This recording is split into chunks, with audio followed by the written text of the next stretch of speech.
profesionalisme atau justru sebagai salah satu bentuk strategi? Untuk itu pada malam hari ini bersama Parwa Institute kita akan mengulas mengapa tidak ada Sandiaga di baliho. Baik, untuk itu saya ingin pada malam hari ini dari penulis buku Sandiaga di Mata Milenial, saya ingin berbicara terlebih dahulu kepada Bang Haris. Bang Haris, sebagai sosok penulis buku Sandi di Mata Milenial, mungkin nanti sebelum kita jauh ngobrol soal kenapa tidak ada Sandiaga Uno di baliho, mungkin ada hal-hal yang perlu kita evaluasi secara bersama terkait dengan fenomena baliho yang mungkin sedang marak diperbincangkan oleh netizen. Mungkin dalam perspektif Bang Haris, aktivitas kampanye dengan baliho secara survei memang dinilai sebagai satu hal yang efektif. Namun bagaimana dengan maraknya baliho di tengah kondisi pandemi? Bang Haris, dipersilahkan. Baik. Assalamualaikum warahmatullahi wabarakatuh. Kedengaran ya suaranya? Terdengar. Oke. Baik. Sebelumnya saya ingin salam kenal dulu nih buat Bang Hadi ya. Salam kenal Bang. Kemudian buat Direktur Parwa, Bung Jus. Nah, beliau ini kawan yang sekarang cukup progresif ya di mana-mana. Selamat malam. Dan juga buat teman-teman yang lain serta diskusi daring ya malam ini. Salam kenal untuk semua. Yang pertama ya karena saya diundang malam ini untuk berbicara soal isu yang belakangan bergulir ya tentang perang baliho. Nah, dan di sana memang nama Sandi tidak muncul dalam perang baliho ini. Nah, disitulah mungkin Parwa Institute sengaja mengangkat tema ini sebagai tema diskusi kita pada malam ini. Yang pertama, saya ingin menggarisbawahi dulu ini soal tema yang diangkat oleh Parwa Institute berikut isu yang melatar belakangi ya diskusi kita pada malam ini soal baliho itu sendiri. Yang pertama bicara soal perang baliho yang belakangan sempat menyita perhatian masyarakat ya. Nah, saya kira memang ini lumayan menarik. Bukan hanya menarik, tapi ini justru bagi saya menjadi catatan penting ya untuk kita semua ya di era sekarang ini. Benar bahwa dalam era atau dalam konteks demokrasi, semua ruang, ya, semua kesempatan itu setara bagi setiap orang. Dan tidak ada larangan sebetulnya setiap orang ingin show up, ingin menunjukkan kreasi, aspirasi atau apapun itu senyampang ya itu merupakan bentuk apa namanya pencurahan atau ekspresi dia untuk mengungkapkan apa yang menurut dia penting dan perlu di dalam menyuarakan aspirasi tersebut. Nah, terkait dengan baliho, ini kan momentumnya sebetulnya menyambut Pilpres ya. Nah, terkait perang baliho kemarin, ini kan sebetulnya rata-rata aktor ya atau politisi yang terlibat dalam perang baliho ini kan sebetulnya rata-rata adalah para petinggi parpol. Ya, mulai dari Erlangga Hartarto, kemudian ada Ketum Golkar, kemudian ada Ketum Demokrat Bang Agus, kemudian ada juga dari P3, PKB maksudnya Muhaimin Iskandar, kemudian dari PDIP juga ada Puan Maharani selaku Ketua DPP PDIP. Nah, dan ini sebetulnya bagi saya memang tujuannya bagus ya, artinya bahwa mereka ingin agar paling tidak publik mengenal mereka, gitu ya. Bahwa tujuannya adalah untuk sosialisasi diri, tujuannya untuk mendongkrak paling tidak elektabilitas menuju 2024. Kira-kira itulah yang terbaca. Pesan itu sebetulnya yang muncul di benak publik saat ini. Nah, cuman, nah ini problemnya sebetulnya, momentumnya yang bagi saya belum pas ya. Kenapa saya katakan demikian? Yang pertama, bicara Pilpres ini kan sebetulnya masih jauh ya. Meski juga tidak salah amat gitu. Bagi para politisi apa sih yang tidak mungkin selama itu menguntungkan, kan begitu. Nah, kalaupun sekarang adalah waktu yang harus dipacu untuk mendongkrak popularitas atau mendongkrak citra, kenapa tidak? Kan itu sebetulnya yang ada di benak para politisi kita. Nah, begitu halnya dengan dinamika kemarin soal perang baliho, saya melihatnya dalam konteks itu, bahwa semua ini adalah muaranya ke sana. Muaranya adalah untuk mengejar elektabilitas. Nah, kita tahu beberapa hasil survei terakhir memang di antara beberapa tokoh yang terlibat dalam perang baliho ini ada yang masuk di dalam 10 besar ya, untuk elektabilitas figur lah kira-kira. Dan Sandi juga sebetulnya ada di sana. Kalau misalkan kita tengok ke belakang, hasil survei dari Carta Politika misalnya, Sandi masih masuk di urutan 5 besar atau urutan 4. Terlepas dia sendiri tidak ada gerakan-gerakan untuk benar-benar mempush up dirinya melalui baliho sebagaimana yang dilakukan oleh para rekan-rekan beliau yang lain, kan begitu. Nah, oleh karena itu saya katakan bahwa ini yang harus kita cermati dengan baik. Yang pertama, perang baliho ini sebetulnya ini bagus buat mereka, tapi juga sebetulnya merugikan mereka yang kemudian terlibat dalam perang baliho. Terbukti setelah muncul wacana perang baliho itu kan sebetulnya publik justru memberikan sentimen negatif terhadap mereka.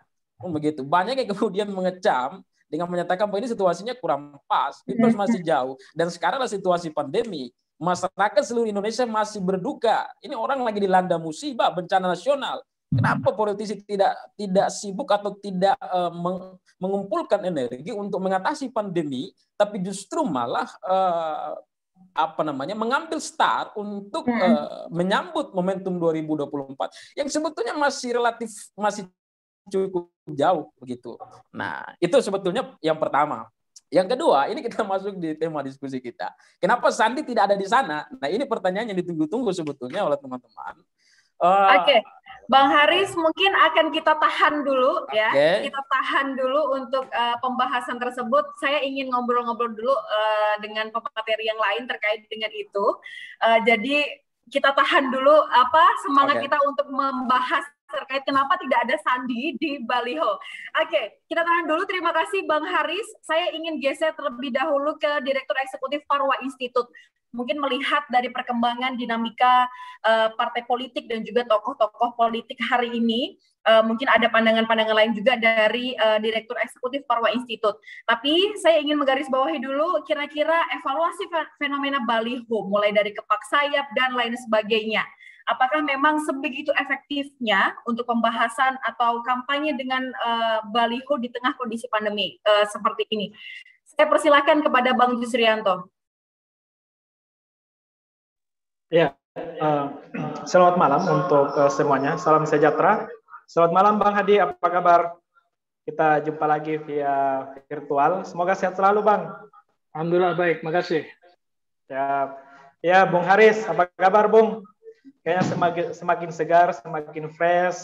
Ternyata Bung Haris ini masih konsisten atau komitmen untuk mengawal isu-isu yang berkaitan dengan Sandi. Dulu kalau nggak salah Bung Haris ini salah satu penulis Prabowo Sandi di mata milenial. Nah ini sekarang lagi menulis Sandi di mata milenial. Saya kira ini menarik untuk kita kaji lebih dalam, khususnya bicara soal bagaimana menghubungkan atau merelasikan antara Sandi dengan baliho yang saat ini menjadi current isu. Dari Sabang sampai Merauke kita ketahui bahwa baliho menjadi hal yang cukup dilihat, cukup disaksikan oleh masyarakat Indonesia terkait dengan adanya beberapa tokoh atau politikus yang menampilkan dirinya di baliho. Nah,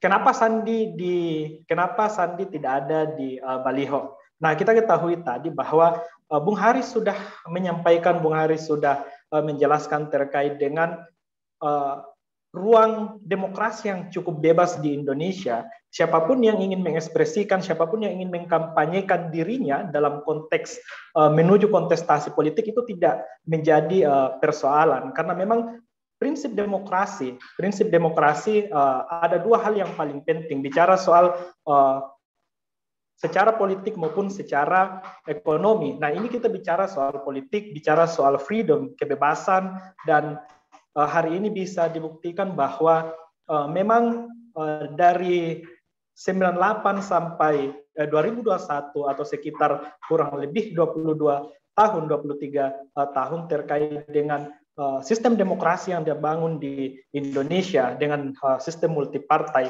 Kita ketahui bahwa tokoh-tokoh yang kemudian hari ini starting lebih awal, lebih dini dibandingkan dengan tokoh-tokoh nasional lain, baik itu berasal dari partai politik maupun non-partai politik, telah memanfaatkan ruang demokrasi tersebut. Dengan starting awal ini, tidak lain dan tidak bukan kalau kita bisa perhatikan bahwa mereka cenderung bagaimana untuk meningkatkan elektabilitas dan popularitas untuk menuju 2024. Nah, ini yang menarik. Kenapa? Karena sebelum-sebelumnya nggak sekencang ini isunya. Ini kurang lebih 2 tahun setelah Pilpres, kemudian menuju 3 tahun untuk Pilpres 2024, ternyata beberapa tokoh baik itu ketua partai politik maupun non ketua partai politik telah gencar untuk mengkampanyekan dirinya. Nah, kita ketahui bahwa memang tokoh-tokoh tersebut tetap masuk dalam list survei oleh lembaga-lembaga survei. Tapi kemudian mungkin saat ini elektabilitas dan popularitas masih di bawah target. Nah, partai-partai politik dan tokoh-tokoh yang kemudian diusung bagaimana meningkatkan elektabilitasnya. Nah, tapi persoalannya adalah lagi-lagi saat ini kita berada di tengah COVID-19, apalagi sampai hari ini, sampai detik ini, kita masih berada di tengah PPKM.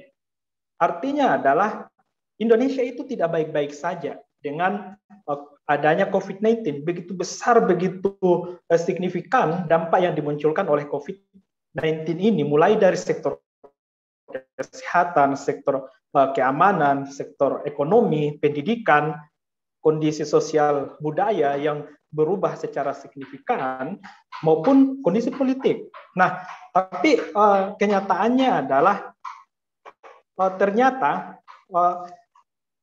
para politisi atau partai politik mencoba untuk bagaimana memisahkan antara urusan politik untuk menuju 2024 dengan urusan pandemi, urusan penanganan pandemi. Artinya adalah mereka melakukan starting awal kampanye, mempromosikan diri mereka, tapi di sisi lain kita tidak bisa menafikan bahwa ternyata mereka juga terlibat dalam penanganan COVID-19. Nah, tapi yang terkonstruk di masyarakat, persepsi yang kemudian muncul di masyarakat bahwa untuk kondisi hari ini tidak pas dan tidak relevan untuk menghabiskan dana, membuat baliho, mengkampanyekan diri mereka.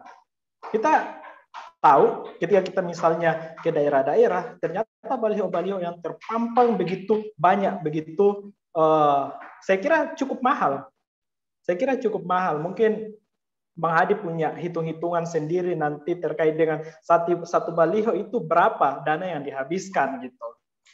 Nah, kemudian juga masyarakat, saya lihat bahwa memang ruang demokrasi memberikan kebebasan untuk itu, tapi waktunya nggak pas, waktunya nggak cocok. Seharusnya bisa untuk memprioritaskan bagaimana tokoh-tokoh tersebut ataupun partai-partai politik bisa fokus untuk membantu pemerintah melakukan penanganan COVID-19. Nah, masyarakat pun sampai hari ini juga saya kira tidak sedikit yang membantu pemerintah dalam penanganan COVID-19.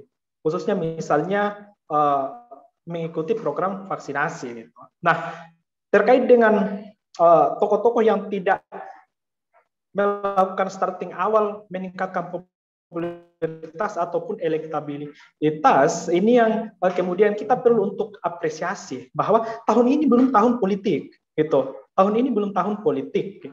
Khususnya misalnya kita tahu bahwa Sandi dalam tema atau dalam diskusi kita hari ini, seperti yang dikatakan Bung Haris, dari setiap survei bulan Mei sampai Agustus tetap masuk 5 besar dalam survei elektabilitas lembaga-lembaga survei. Misalnya Indonesia Political Opinion yang mengeluarkan hasil survei 15 Agustus 2021, Sandi itu berada di posisi ketiga secara elektabilitas, yaitu 13,5%.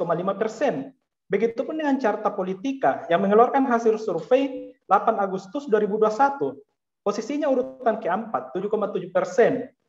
Indikator politik 4 Agustus 2021, 6,1%, urutan kelima.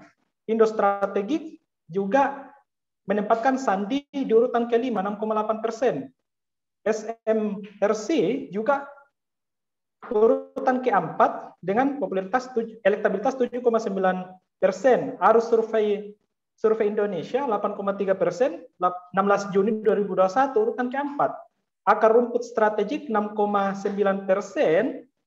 urutan keempat juga. Indikator 4 Mei 2021 8,1%, urutan kelima. Nah, saya melihat bahwa Sandi hari ini mencoba untuk bagaimana memaksimalkan dirinya menjalankan tugas dan tanggung jawabnya sebagai Menteri Pariwisata dan Ekonomi Kreatif. Tapi nanti kita bisa diskusikan lebih jauh terkait dengan relevansi Sandi dalam diskusi hari ini. Saya kira itu, Agni. Saya kembalikan ke Agni. Ya, baik. Terima kasih disampaikan kepada Bang Yusrianto selaku Direktur Eksekutif dari Parwa Institute. Saya rasa ini mungkin sudah saking panasnya untuk membahas terkait dengan kenapa tidak ada Sandi di baliho. Padahal saya ingin mengawal ini dengan evaluasi seperti bagaimana sih sebenarnya fenomena baliho yang mungkin lagi ramai dibicarakan oleh netizen terkait dengan adanya baliho di tengah kondisi pandemi. Saya ingin geser ke Bang Hadi, mungkin Bang Hadi punya pandangan-pandangan lain. Kalau dari dua narasumber kita tadi mungkin sampaikan bahwa ini salah satu bentuk yang tidak tepat ketika tokoh publik atau politisi kita hari ini memunculkan dirinya dalam baliho di tengah kondisi pandemi. Nah, mungkin Bang Hadi punya pandangan lain, ataukah tentunya ini menjadi satu hal yang menjadi sebuah pertanyaan di tengah pandemi, benarkah pandemi belum usai tapi 2024 sudah mulai? Nah, ini mungkin Bang Hadi bisa menyampaikan atau memberikan pandangan lain. Bang Hadi, dipersilakan. Baik, makasih. Terima kasih juga Direktur Parwa Institute, kemudian Bang Haris. Baik, Bang. Saya mau mulainya dari konsep pemenangan ya, konsep pemenangan politik. Kita tahu bahwa yang namanya proses pemenangan politik itu kan butuh waktu, yang bukan hanya sebentar dan ada proses jangka panjang. Apalagi ini kan menuju Pilpres 2024. Nah, kalau kita melihat kondisi pandemi hari ini, tentu kita tidak bisa menebak, dan pakar manapun itu belum sampai ini belum bisa menebak kapan berakhir dari COVID itu sendiri. COVID varian yang deltanya sudah mulai mereda, kemudian muncul lagi varian baru misalnya, nanti muncul lagi varian baru. Nah, kita tidak tahu endingnya sampai kapan.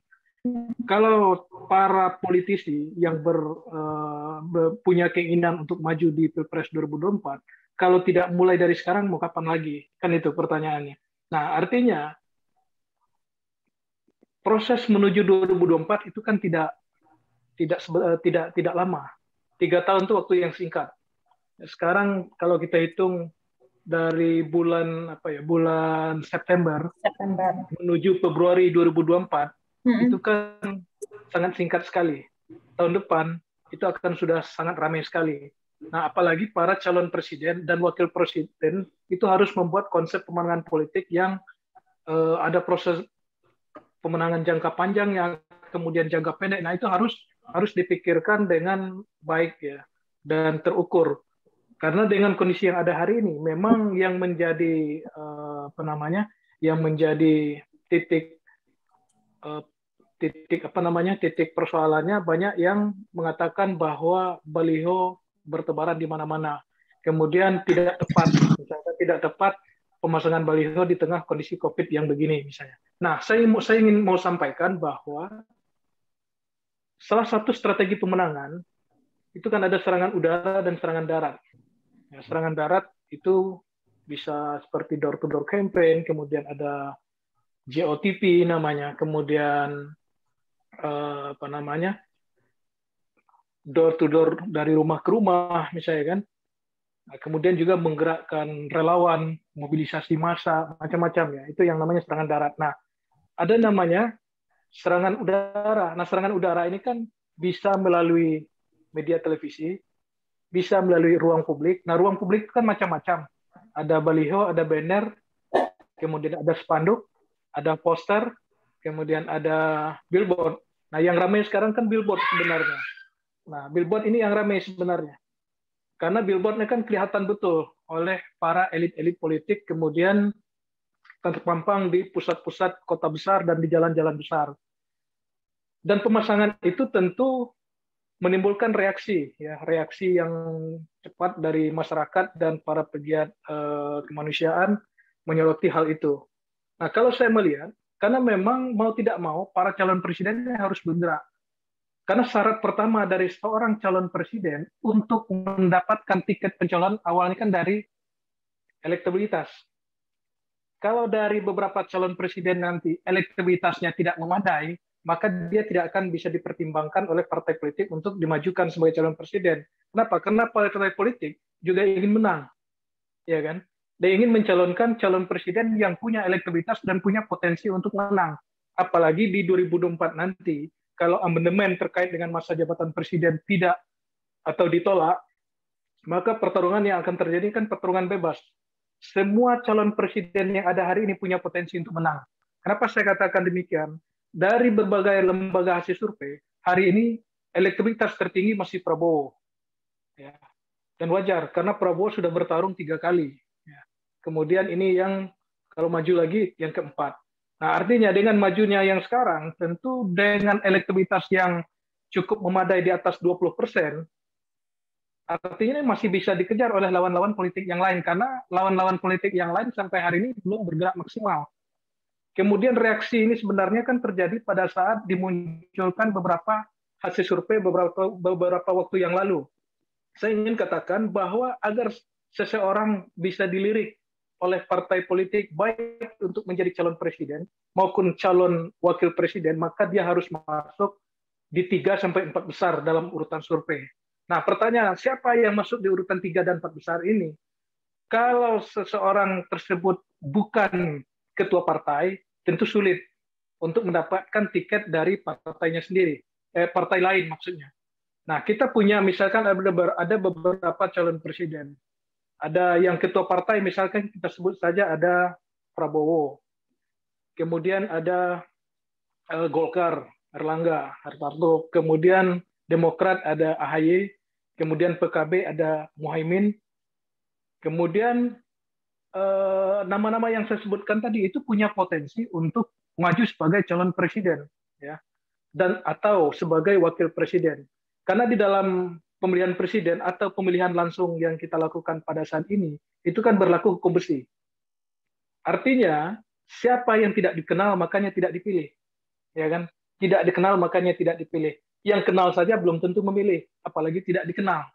Dengan jumlah penduduk yang besar, dengan sebaran jumlah penduduk dan luas wilayah kita se-Indonesia ini yang cukup sangat luas sekali, tentu harus bergerak untuk melakukan sosialisasi itu harus dari jauh-jauh hari. Kita contoh saja misalnya di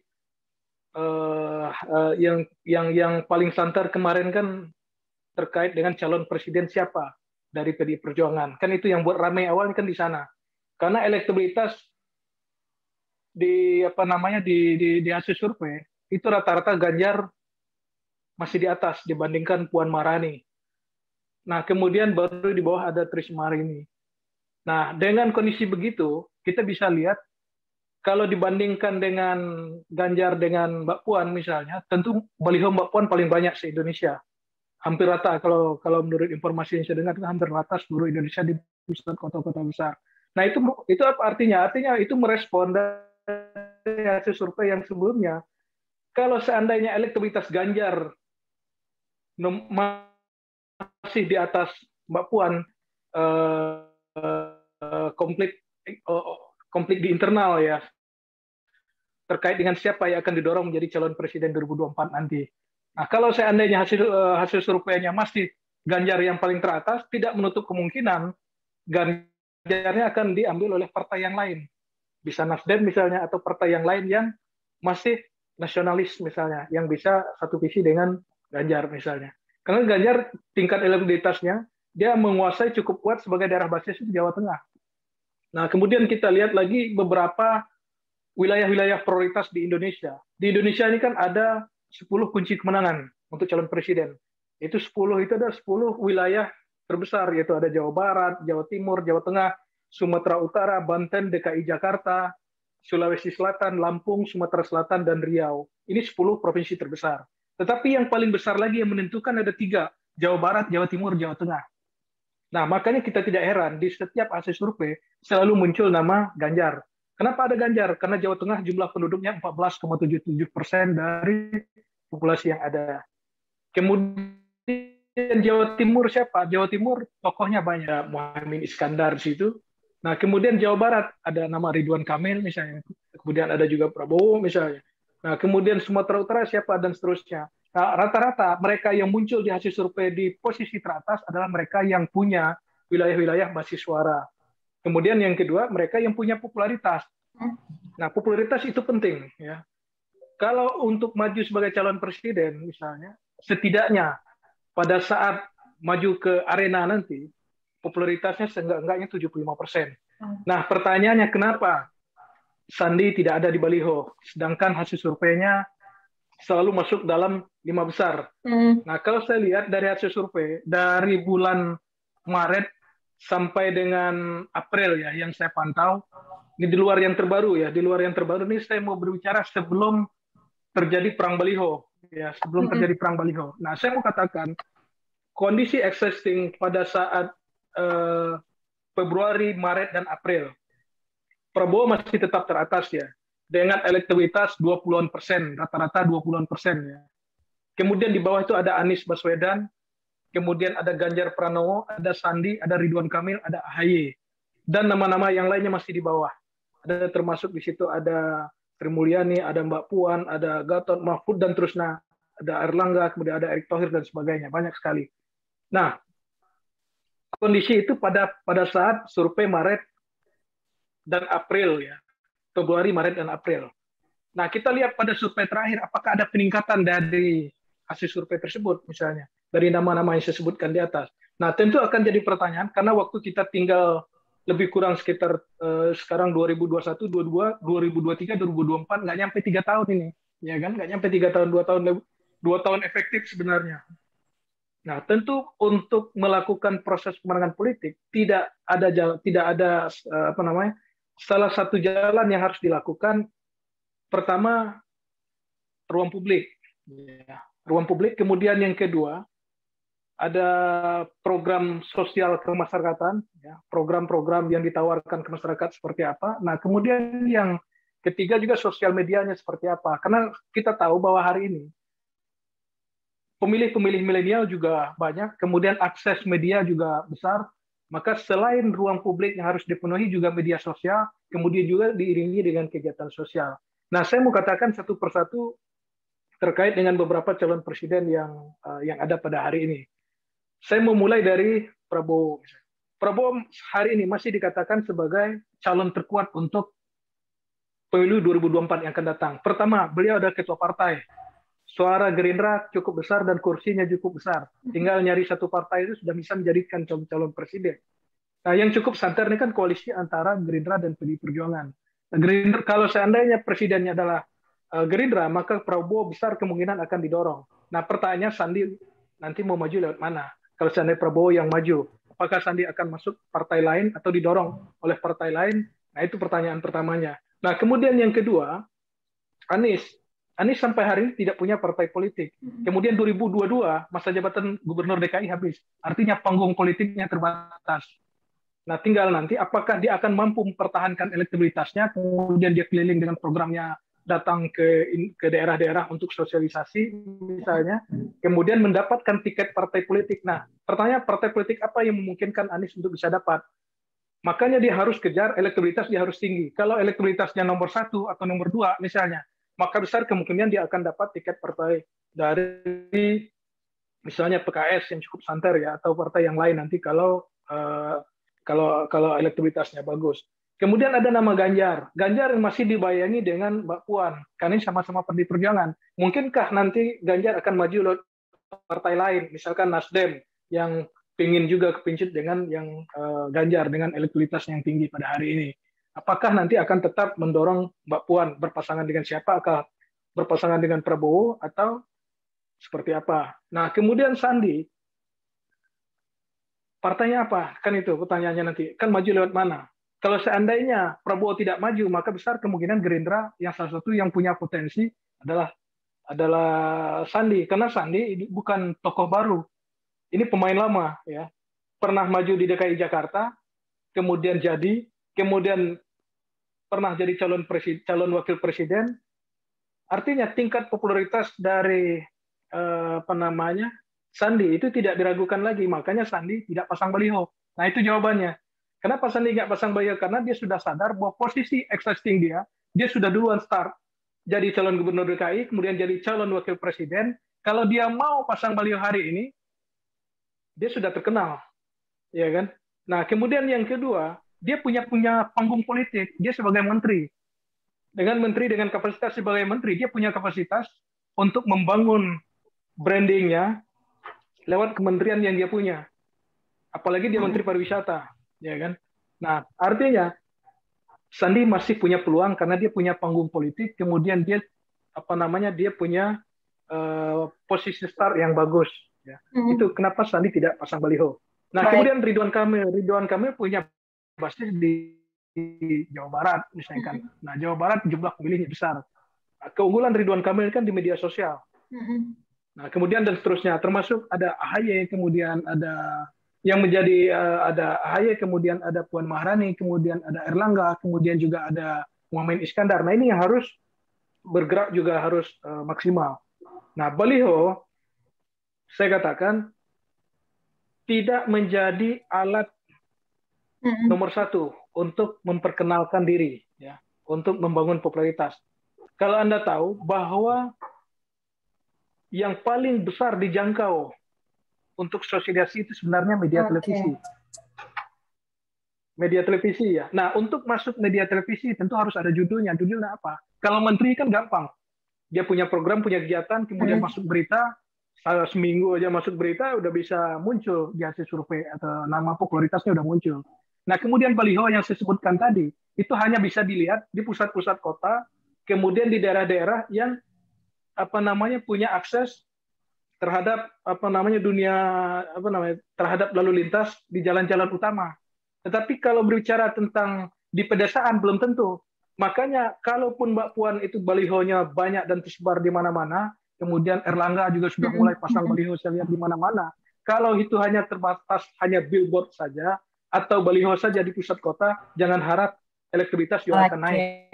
Karena yang paling efektif sebenarnya adalah banner. Banner itu kan masuk ke desa-desa. Nah, desa-desa itulah yang tidak dijangkau oleh billboard dan sebagainya. Mungkin itu sebagai Bang Hadi, mungkin tadi sudah panjang lebar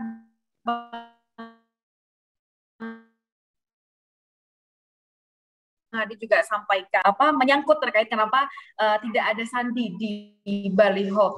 Jadi kalau misalkan menurut Bang Hadi hari ini langkah yang kemudian diambil oleh mungkin yang kita kenal adalah Mbak Puan dan juga Erlangga dari Golkar ini merupakan salah satu langkah yang tepat ya Bang Hadi, meskipun masyarakat menilai bahwa ini sangat tidak tepat karena kondisi masih pandemi dan juga mungkin ada hal yang baru. Hari ini mungkin langkah yang dilakukan oleh pemerintah untuk menghapus mural dan lain sebagainya. Jadi menurut Bang Hadi ini sudah tepat karena perhitungan masa kampanye untuk menuju tahun 2024 berarti Bang Hadi ya? Ya, artinya mereka harus bersiap dari hari ini. Cuman persoalannya yang perlu saya tekankan konten. Nah, konten dari billboard atau baliho yang disebarkan itu seperti apa? Apakah harusnya konsep itu halus, jangan terlalu kasar. Artinya jangan terlalu mencolok mau jadi calon presiden. Ini yang mungkin menjadi catatan yang mungkin juga harus dilaksanakan oleh tokoh-tokoh publik atau tokoh politik kita di Indonesia. Baik, Bang Hadi, terima kasih. Saya ingin geser dulu ke Bang Haris untuk tadi pertanyaan yang mungkin sedikit sudah mulai disinggung oleh narasumber-narasumber kita pada malam hari ini terkait dengan tema diskusi kita pada malam hari ini. Kenapa tidak ada Sandiaga Uno di baliho?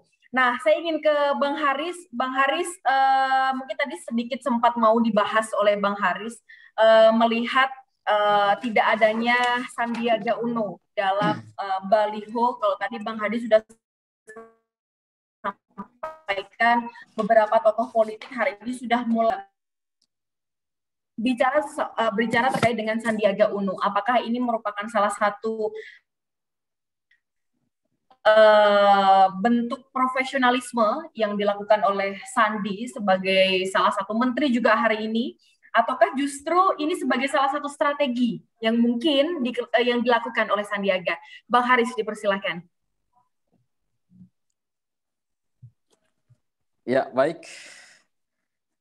Iya, menarik ya sebetulnya apa yang disampaikan oleh Bang Hadi tadi, dan sebetulnya sudah menjawab juga beberapa terkait dengan pertanyaan kenapa Sandi nggak ada di baliho begitu.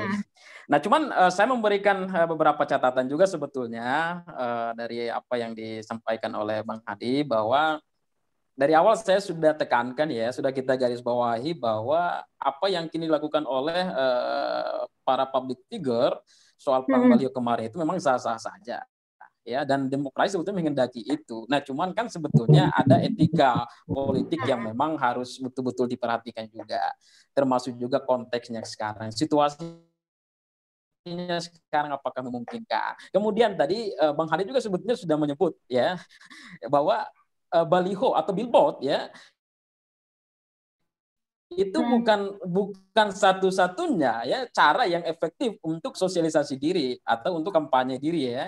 Dalam artian ada banyak sarana yang bisa dimanfaatkan oleh para politisi. Apalagi sekarang kita sudah masuk di era industri 4.0 ya, dalam artian teknologi digital itu justru menjadi satu platform yang mestinya itu sangat efektif untuk dimanfaatkan oleh para politisi. Selain ini juga memiliki dampak terhadap estetika kota daripada ya ketimbang menggunakan cara-cara konvensional atau alat peraga konvensional seperti baliho, banner, kemudian billboard dan sebagainya, yang saya pikir itu justru selain mengurangi estetika kota juga ini nggak efektif, apalagi sekarang suasananya nggak mendukung. Nah, kalau tadi Bang Hadi bilang oh ini momentumnya sebetulnya sudah harus benar-benar diambil ya, karena Pilpres sudah tinggal hitungan beberapa waktu ke depan. Dalam artian kalau tidak dari sekarang mereka curi start, mereka akan ketinggalan popularitas, elektabilitas, dan dengan begitu otomatis dalam deal-dealan politik nanti, dalam bursa pencalonan nanti, mereka ini bakal tidak dilirik oleh katakanlah koalisi partai dan seterusnya dan seterusnya. Oke, itu saya pikir dalam beberapa hal saya sepakat ya. Cuman tadi catatan saya tadi soal momentum dan cara yang digunakan itu saya kira tidak pas ya. Ini kan soal penilaian ya pribadi ya, saya nilainya kurang pas saja dengan alasan bahwa tadi soal momentum dan eranya sebetulnya mesti lebih banyak difokuskan pada cara-cara yang lebih efektif, lebih sesuai dengan tuntutan dan kondisi sekarang. Oke, kemudian kita kembali lagi ke tadi, Bang Hadi sudah memberikan jawaban soal kenapa Sandi nggak perlu harus tampil di baliho. Benar bahwa satu memang popularitas dia sudah cukup mumpuni ya. Dan itu terbukti dari beberapa hasil survei membuktikan bahwa elektabilitas Sandi masih cukup mentereng. Dia masih berada di atas katakanlah 10 besar bahkan 5 besar untuk beberapa lembaga survei. Dan itu cukup aman untuk dia. Dengan catatan sekarang dia belum berkampanye apa-apa ya. Nah, ini saya tidak sedang berada di tim pemenangan Sandi ya. Saya bicara dalam arti melihat situasi yang sekarang dengan mengaitkan bagaimana posisi Sandi sekarang. ya dalam perang baliho ini. Bahwa satu, tanpa melakukan kampanye baliho pun, Sandi secara elektabilitas dan popularitas sudah cukup tinggi dan sudah cukup aman. Ini kalau kita bicara duel nanti 2024. Apalagi nanti kalau misalkan dia juga gencar melakukan kampanye politik lewat berbagai sarana sosialisasi yang ada. Nah, yang kedua, saya justru melihatnya selain memang Sandi sendiri merasa aman, juga saya melihat sosok Sandi adalah sosok yang profesional sebetulnya. Ini juga saya selalu tekankan dalam beberapa tulisan saya bahwa sosok Sandi ini sosok yang memang istimewa ya. Selain fenomenal karena dia cukup menghebohkan publik ya dengan pertama kali muncul di dalam panggung politik ya, mulai dari DKI wakil gubernur, kemudian naik menjadi 02 Pilpres kemarin calon wakil presiden bersama Prabowo. Saya kira Sandi adalah salah satu fenomena yang memang cukup menyita perhatian publik bahwa selain dia adalah newcomer, saya katakan newcomer Sandi dalam dunia politik karena dari awal dia bukan seorang politisi. Dia tidak besar di dalam didikan partai, dia juga tidak menjadi bagian dari partai tertentu dan tiba-tiba dia masuk di dalam arena politik dan cukup cukup mendapat keuntungan ya di dalam kontestasi elektoral sebelumnya. Dan itu salah satu yang saya kira menjadi kelebihan dari Sandiaga Uno sendiri. Nah, kemudian belakangan ketika orang ramai-ramai mengatakan Sandi bakal sulit ketika misalkan Prabowo kembali maju di 2024. Ini masih terbuka sebetulnya kalau saya. Oke lah, Prabowo adalah ketua partai Gerindra ya, dan Sandi jelas kalau misalkan kita bicara dalam posisi ini Sandi pasti bakal kalah ya dalam soal deal-dealan ya untuk 01. Tapi ya kita semua percaya bahwa politik itu lebih desain ya, semua itu mungkin saja. Bahkan sedetik semenit itu adalah kesempatan untuk mengubah situasi dan ini terbukti kemarin kita bisa berkaca di 2019 kemarin misalkan ya untuk mencari calon wakil presiden ya memasangkan dengan Pak Jokowi, saya kira Pak Amir Ma'ruf datang dengan tanpa ditebak oleh banyak orang. Orang menduganya bakal orang lain yang mengisi slot itu adalah Pak Mahfud. Tapi ternyata di hasil akhir justru ini berbeda. Nah, inilah yang saya bilang semua terbuka. Semua peluang terbuka, tidak ada yang mustahil ya, bahwa apapun yang hari ini dipersepsikan oleh banyak orang sebagai sesuatu yang nonsen atau bahkan impossible, bisa jadi besok itu justru berbalik. Kan begitu. Dan kalau soal Sandi, ya sekali lagi saya katakan bahwa Sandi saat ini beliau adalah Menteri Pariwisata dan Ekonomi Kreatif dan beliau fokus dalam kinerja beliau dan kita tahu beliau adalah sosok yang profesional. Ini dia buktikan baik dalam dunia bisnis ya dan seterusnya. Dalam karir politik pun dia cukup profesional di dalam membedakan mana urusan pribadi dan mana urusan publik dan mana urusan profesionalisme dan mana urusan politik. Nah, dalam kasus ini saya kira Sandi cukup tepat memosisikan dirinya untuk tidak terlibat di dalam hiruk-pikuk politik yang justru akan merugikan, menggerogoti elektabilitas dia. Nah, dan ini saya kira pilihan yang tepat buat dia untuk tetap tenang, bersabar melihat kondisi yang ada. Nah, sampai pada waktunya di mana dia harus betul-betul mengambil posisi start untuk menaikkan pamor dia di dalam kancah politik elektoral di 2024. Saya kira itu sih kalau dari saya. Oke, baik. Terima kasih Bang Haris. Mungkin dari Bang Jusrianto selaku Direktur Eksekutif Marwah Institute, kalau tadi Bang Haris sampaikan ini adalah salah satu langkah yang profesional yang diambil oleh Sandi. Mungkin kita berbicara soal Sandi ini kan tadi mungkin beberapa narasumber juga sudah paparkan bagaimana Sandi ini cukup menjadi perhatian dalam naiknya di 02 dan lain sebagainya. Mungkin Bang Yus apakah melihat justru ini sebagai strategi ya yang kemudian hari ini diambil oleh Sandi dalam menyongsong 2024 nantinya, ataukah memang ini masih dilihat dalam kacamata profesionalisme, Bang Yus? Iya. Saya kira menarik apa yang disampaikan tadi baik Bang Hadi maupun Bung Haris terkait dengan kampanye atau promosi secara konvensional dan non konvensional. Nah, saya memulai dari kita ketahui jumlah penduduk Indonesia saat ini 270 jutaan. Kemudian pengguna internet di Indonesia itu sekitar 174,4 juta atau sekitar 64%. Nah, kemudian untuk pengguna mobile phone yang terkoneksi sekitar 338,2 juta atau 64%. Nah, untuk pengguna sosial media sendiri itu sekitar 160 juta, 59%.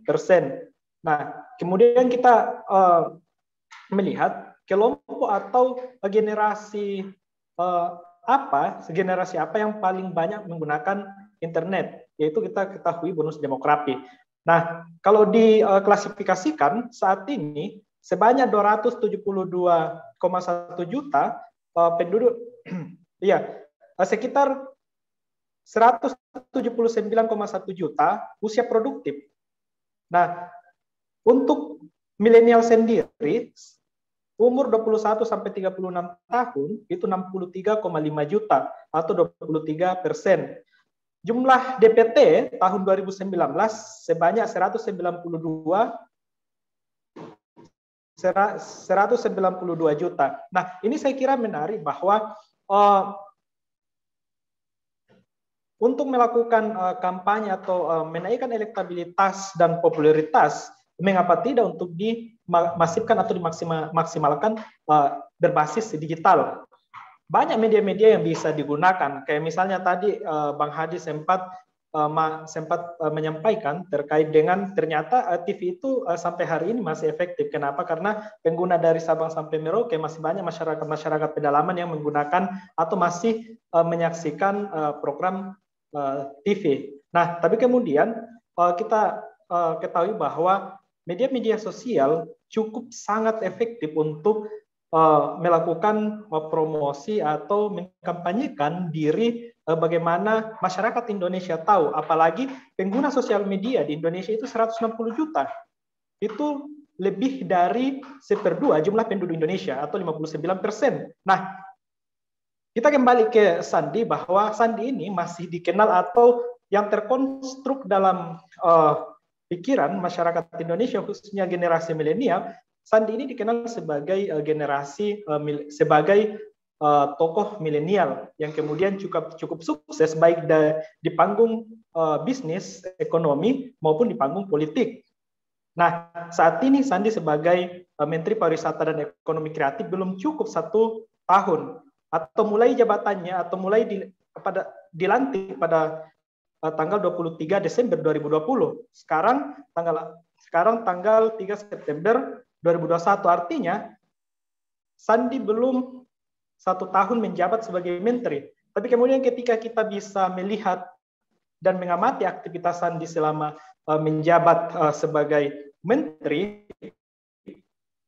dia melakukan usaha-usaha untuk menyelesaikan berbagai macam problema di Kementerian Pariwisata dan Ekonomi Kreatif akibat dari dampak COVID-19. Baik itu dengan kebijakan secara kelembagaan Kementerian Pariwisata dan Ekonomi Kreatif maupun berkunjung ke banyak daerah-daerah berbicara soal pariwisata dan ekonomi kreatif. Nah, itu juga menjadi salah satu media yang cukup efektif bagi Sandi menaikkan elektabilitas dan popularitasnya. Ketika kita misalnya melihat dari berbagai macam lembaga survei mulai dari Mei sampai Agustus, elektabilitas Sandi terus naik.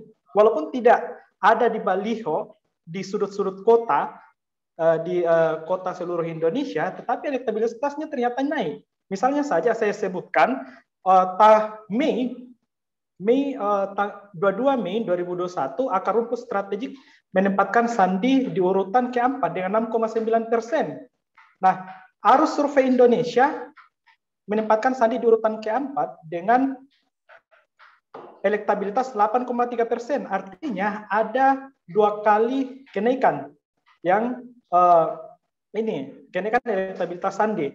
Kemudian SMRC 14 Juni 7,9%, ini agak turun karena memang beda-beda ya. Tapi kemudian yang terakhir Indonesia Political Opinion mengeluarkan survei tanggal 15 Agustus 2021, elektabilitas Sandi itu naik secara signifikan, yaitu 13,5%. Sandi di urutan ketiga setelah Anies dan Ganjar. Itu. Nah, saya lihat bahwa untuk bicara soal pertanyaan ini tadi terkait dengan kenapa Sandi tidak memasang baliho? Apakah ini urusan profesional? Saya pastikan dan saya yakini bahwa ini bicara soal profesionalisme Sandi sebagai pejabat negara, sebagai Menteri Pariwisata dan Ekonomi Kreatif, bagaimana memfokuskan, memprioritaskan tugas dan tanggung jawabnya di sebagai Menteri Pariwisata dan Ekonomi Kreatif. Nah, ini juga bicara soal etika pemerintahan. Seandainya Sandi melakukan hal yang sama dengan tokoh-tokoh lain, bisa jadi sentimental ataupun ketidaksukaan terhadap sosok Sandi yang terlalu politik, terlalu mempolitisir ini, atau menggunakan posisinya sudah jadi menteri, kemudian juga kencang untuk menyebarkan baliho di mana-mana, itu kan juga butuh dana. Saya kira bisa jadi Sandi secara elektabilitas turun. Nah, tapi lagi-lagi saya tekankan bahwa ini bicara soal etika etika yang bagi saya atau profesionalisme Sandi sudah tepatlah untuk saat ini. Walaupun kita tidak memungkiri bahwa dalam proses menuju 2024 ada waktu yang pas untuk Sandi nanti mengkampanyekan dirinya lewat baliho. Tapi saya sih sarankan bahwa ketika misalnya Sandi melakukan kampanye ke depannya, lebih memaksimalkan kampanye berbasis digital atau berbasis media sosial. Ketika itu misalnya bisa dikencangkan atau digencarkan oleh Sandi untuk menuju 2024, mengkampanyekan dirinya lewat basis digital, dan konvensional itu konvensional coba untuk tidak bukan mengabaikan, bukan menganggap bahwa itu tidak perlu, tetapi alangkah lebih bagusnya ketika misalnya kita melihat bahwa ternyata pengguna internet di Indonesia itu sangat besar dan setiap hari ini menggunakan internet atau sosial media, pastinya Sandi secara elektabilitas atau popularitas kita bisa buktikan nanti itu akan naik secara mungkin signifikan. Saya kira itu. Baik, ini semakin menarik pembahasan kita pada malam hari ini terkait dengan kenapa tidak ada Sandi di baliho. Bang Hadi, saya ingin kembali ke Bang Hadi. Tadi mungkin Bang Hadi juga sudah paparkan dan juga sudah sampaikan bahwa sosok Sandi pun tidak perlu sebetulnya untuk kemudian ikut serta dalam kampanye dalam bentuk baliho dan lain sebagainya. Sebagai seorang pengamat politik, Bang Hadi, kira-kira kalau kita melihat hari ini sebenarnya seberapa besar atau berapa persen kemungkinan naiknya Sandiaga pada kontestasi di tahun 2024? Apakah posisi menteri ini kalau menurut Bang Hadi sebagai pengamat politik cukup mempengaruhi naiknya elektabilitas seorang tokoh politik, dalam hal ini adalah Sandiaga Uno ya Bang Hadi ya. Sabar dulu Bang Hadi, mungkin ini saya juga sampaikan kepada teman-teman. Setelah ini saya akan buka pertanyaan untuk teman-teman bisa bertanya, baik itu di kolom chat dan mungkin teman-teman yang menyaksikan secara live streaming di YouTube, saya juga akan mengambil beberapa pertanyaan yang akan teman-teman sampaikan kepada narasumber kita pada malam hari ini. Bang Hadi, mungkin boleh dijawab pertanyaan Agni di malam hari ini. Baik, kalau saya melihat Sandi dengan kondisi yang ada hari ini, pertama dia kan sebagai menteri. Menteri itu kan sebuah jabatan politik dan merupakan sebuah panggung politik bagi para calon presiden. Nah, yang perlu kita tahu bahwa calon pemimpin di Indonesia, baik itu presiden maupun kepala daerah, itu pasti kalau dia tidak tokoh masyarakat, dia adalah pejabat publik yang punya panggung politik. Nah, inilah yang membuat perbedaan Sandi dengan AHY dan Anies Baswedan. Ya. Kalau AHY, dia sebagai ketua partai, tentu dengan jumlah pernah memenangkan pemilu, tetapi kekurangannya cuma satu, dia tidak masuk di dalam kepemimpinan atau tidak masuk di dalam struktur kekuasaan pada hari ini, sehingga dia sulit untuk mencari panggung politiknya. Ya. kemarin bisa muncul karena memang ada perseteruan antara Muldoko dan Demokrat, dan itu sangat menguntungkan bagi kubu Demokrat, dan itu terbukti hasil surveinya naik. Nah, kemudian Anies misalnya, panggung politik dia hanya terbatas sampai 2022, tapi ke sana kan masih ada waktu setahun lebih ya untuk bisa merubah keadaan atau membalikkan keadaan. Tapi beliau bukan lagi sebagai gubernur DKI nantinya. Nah, kemudian perbedaan dengan Sandi. Sandi sebagai pejabat publik, kemudian pernah maju sebagai calon presiden, pernah jadi gubernur DKI, dan punya logistik. Nah, ini yang buat beda dengan yang lain. Dan tidak menutup kemungkinan Sandi bisa masuk sebagai salah satu nominasi yang cukup diperhitungkan. Karena dia punya dari berbagai aspek tadi. Nah, tinggal bagaimana Sandi memanfaatkan momentum dia sebagai Menteri Pariwisata dan Ekonomi Kreatif ini. Apakah dia mampu membuat atau membranding dirinya, kemudian menaikkan tingkat popularitasnya yang dulu mungkin 75%, sekarang bisa 100%, dan kemudian yang membangun citra, karena tidak cukup hanya popularitas saja. Orang misalkan ada yang populer, tetapi tidak disukai oleh masyarakat, karena apa? Citranya kurang bagus.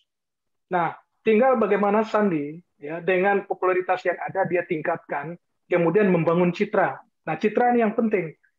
Kalau dia toh mampu sebagai menteri pada hari ini dengan kredit poin yang bagus, kemudian di mata masyarakat juga bagus, maka tidak menutup kemungkinan elektabilitasnya juga akan naik. Nah, untuk menaikkan itu juga butuh beberapa hal.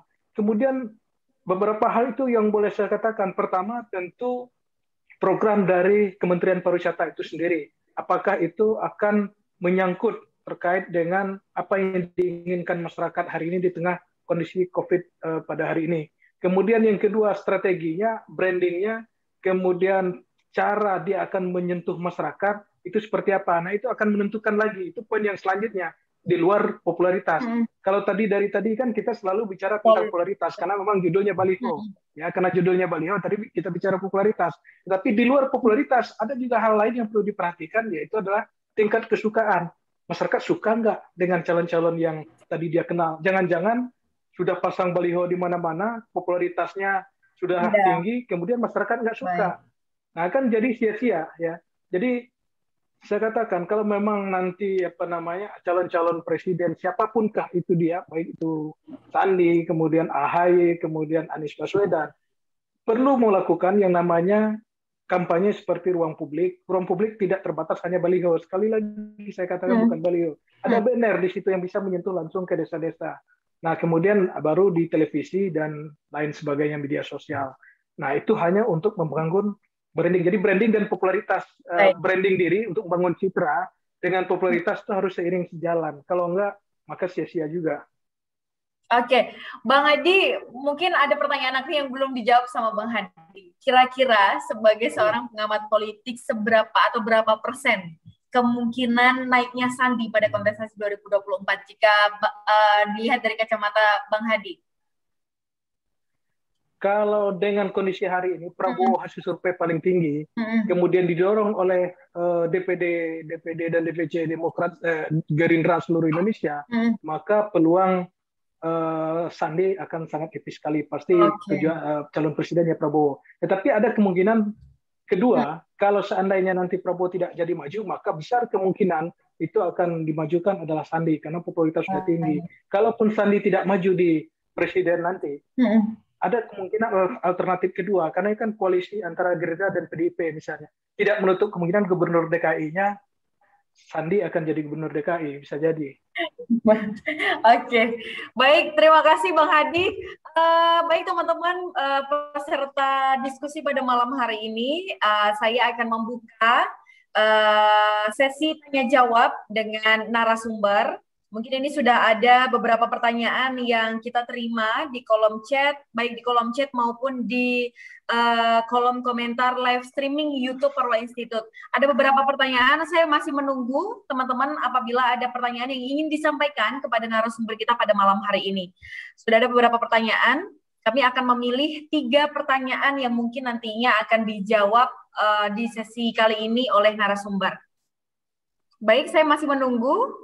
Saya akan memberi waktu 1 menit bagi teman-teman untuk bisa memberikan pertanyaan di kolom chat, ataupun bagi teman-teman yang sedang menonton secara live streaming di YouTube, bisa dengan menuliskan pertanyaan di kolom komentar.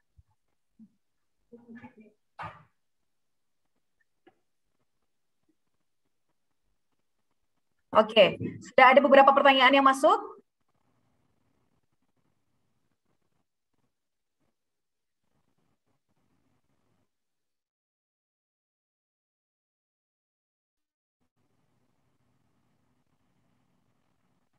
Baik, saya akan membacakan pertanyaan. Mungkin nantinya bisa dijawab langsung oleh ketiga narasumber kita pada malam hari ini. Pertanyaan yang pertama mungkin akan saya gabungkan. Ini ada satu pertanyaan di YouTube, komentar YouTube, dan juga pertanyaan di kolom chat di Zoom meeting kita pada malam hari ini. Satu pertanyaan di kolom komentar YouTube. Hari ini masyarakat masih menilai dan mungkin pesimis akan pemimpin paling ideal menuju tahun 2024. Apakah Sandi pemimpin yang potensial memimpin Indonesia di periode ke depan? Dalam hal ini adalah 2024 dan 2029. Ini pertanyaan pertama. Pertanyaan kedua adalah apakah Sandi akan memilih kendaraan lain atau partai lain jika Prabowo memutuskan untuk maju sebagai capres pada tahun 2024. Mungkin ini juga Bang Hadi sebagai pengamat politik nantinya bisa menerka-nerka kondisi yang demikian. Saya ingin membacakan satu pertanyaan lagi di kolom chat. Apakah Sandi merupakan tokoh solusi dalam penyelesaian persoalan nasional? Mungkin dalam hal ini khususnya di sektor pariwisata atau mungkin apalagi dalam kepungan COVID-19. Ada 3 pertanyaan awal yang akan saya sampaikan untuk bisa dijawab ketiga narasumber kita pada malam hari ini. Saya beri kesempatan kepada Bang Haris Samsudin terlebih dahulu. Silakan Bang Haris.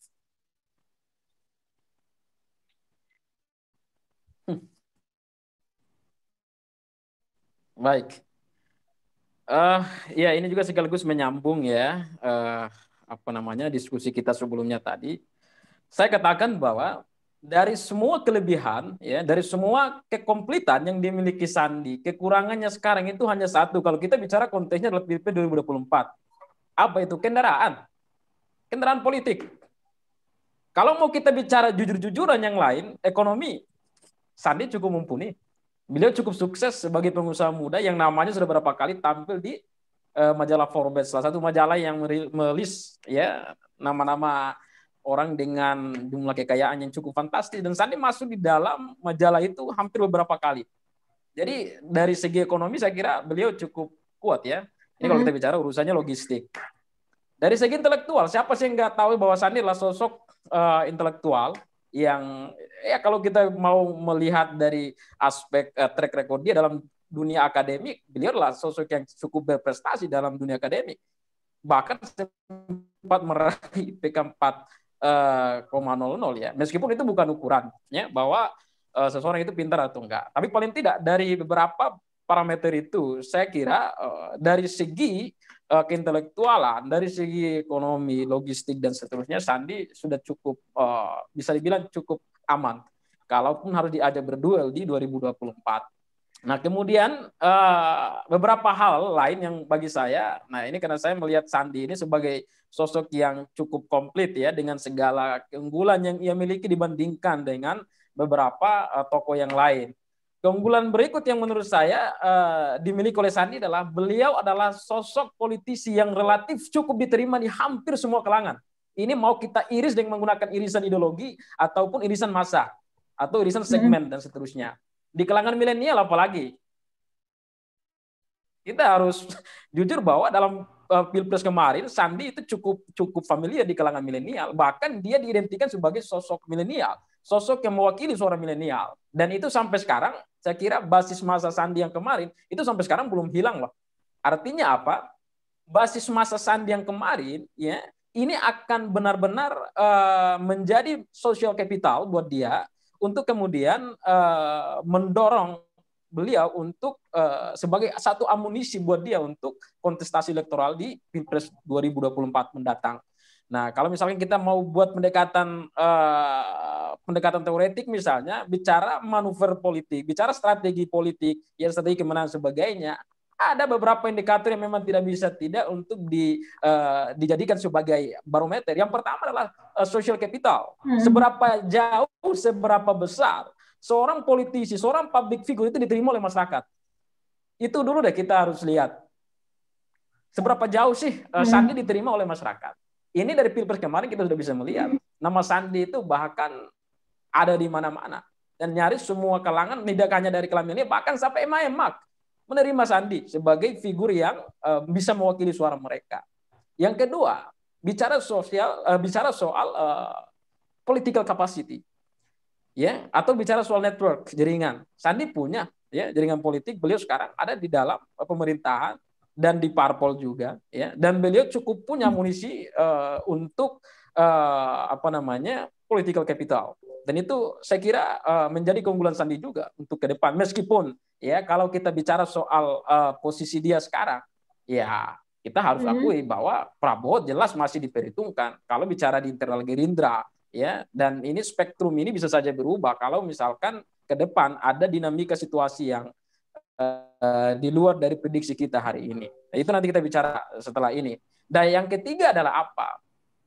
Yang ketiga adalah bagaimana kemampuan Sandi sekarang, ya, yang dengan segenap amunisi, segenap energi, ya, segenap sumber daya yang dia punya, ini tinggal bagaimana dia mengkonversikan untuk kalaupun ya saya tidak bisa menjustis bahwa Sandi akan maju di 2024. Ya, tapi ini kembali lagi bahwa peluang itu sangat terbuka untuk Sandi.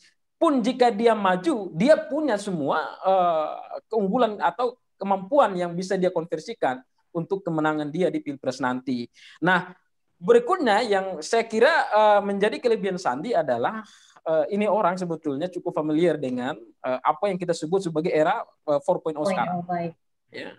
Kalau misalkan kita bandingkan dengan figur-figur yang lain atau 3 figur kemarin yang ikut bertarung, Sandi adalah sosok yang paling yang paling bisa dibilang menjadi bagian daripada industri 4.0 itu sendiri. Artinya dia sangat aktif, dia adalah figur yang sangat melek dengan dunia digital, dunia internet.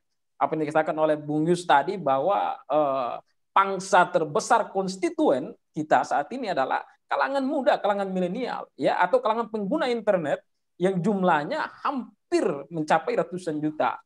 Saya kira ini adalah angka yang cukup besar, kalaupun ini bisa dimanfaatkan ya dengan cara sosialisasi kampanye yang menyentuh mereka, menarik perhatian mereka, ya, dalam artian mereka merasa nyaman, merasa terkepincut dengan cara-cara yang dilakukan oleh para elit hari ini. Bisa jadi mereka akan mendapatkan keuntungan yang positif untuk ke depan. Dan yang berikutnya yang saya kira menjadi kelebihan Sandi sekarang adalah tadi sudah disinggung oleh Bang Hadi bahwa panggung politik Sandi saat ini. Ya di awal saya sudah bilang bahwa karena alasan etika politik Sandi tidak mau ikut terlibat di dalam pertarungan yang justru mendegradasi popularitas para beberapa figur yang hari ini terlibat di dalam perang baliho. Meskipun ini belum bisa kita jasik karena belum ada survei terakhir yang bisa membuktikan bahwa setelah perang baliho apakah ada penurunan popularitas di antara mereka atau tidak. Nah, ini nanti kita melihat lagi. Nanti kita cek hasil survei beberapa waktu ke depan. Nah, kita akan mengukur itu. Setelah perang baliho ini apakah ada efek persepsi publik terhadap mereka apa enggak. Nah, tapi yang pasti saya kira dengan posisi Sandi sekarang sebagai Menteri Pariwisata dan Ekonomi Kreatif, saya kira ini akan menjadi modal penting bagi dia, andai pun ya dia mampu memberikan pengaruh positif terhadap masyarakat, terutama di era pandemi sekarang ini. Andaikan dia berhasil membuat terobosan besar di dalam memberikan kontribusi terhadap penanganan COVID saat ini melalui Menteri Kepariwisataan dan Ekonomi Kreatif, maka ini bisa jadi menjadi semacam nilai plus buat dia ke depan. Nah, kemudian pertanyaan yang tadi, apakah Sandi adalah solusi? Secara pribadi saya katakan Sandi adalah solusi. Sebagaimana dia sendiri adalah politisi yang menurut saya paling komplit untuk saat ini. Saya kira itu dari saya. Terima kasih. Oke, baik. Terima kasih Bang Haris. Ini ternyata saya tidak menyangka banyak pertanyaan yang kemudian muncul di kolom chat terkait dengan pembahasan kita pada malam hari ini. Mungkin nanti saya akan bacakan di sesi selanjutnya. Jadi bagi teman-teman yang masih ingin bertanya, saya masih membuka kesempatan. Saya nanti akan memilah dan memilih pertanyaan untuk saya sampaikan kepada narasumber. Baik, untuk menjawab ketiga pertanyaan tadi, sebelum ke Bang Hadi, saya ingin ke Bang Jusrianto untuk menjawab ketiga pertanyaan tersebut. Silakan, Bang Jus. Ya, saya kira menarik pertanyaan-pertanyaan yang diajukan oleh peserta. Ada 3 pertanyaan yang saya kira sedikit banyak sudah disampaikan tadi sama Bung Haris. Nah, bicara soal sandi sebagai solusi, ini pro dan kontra.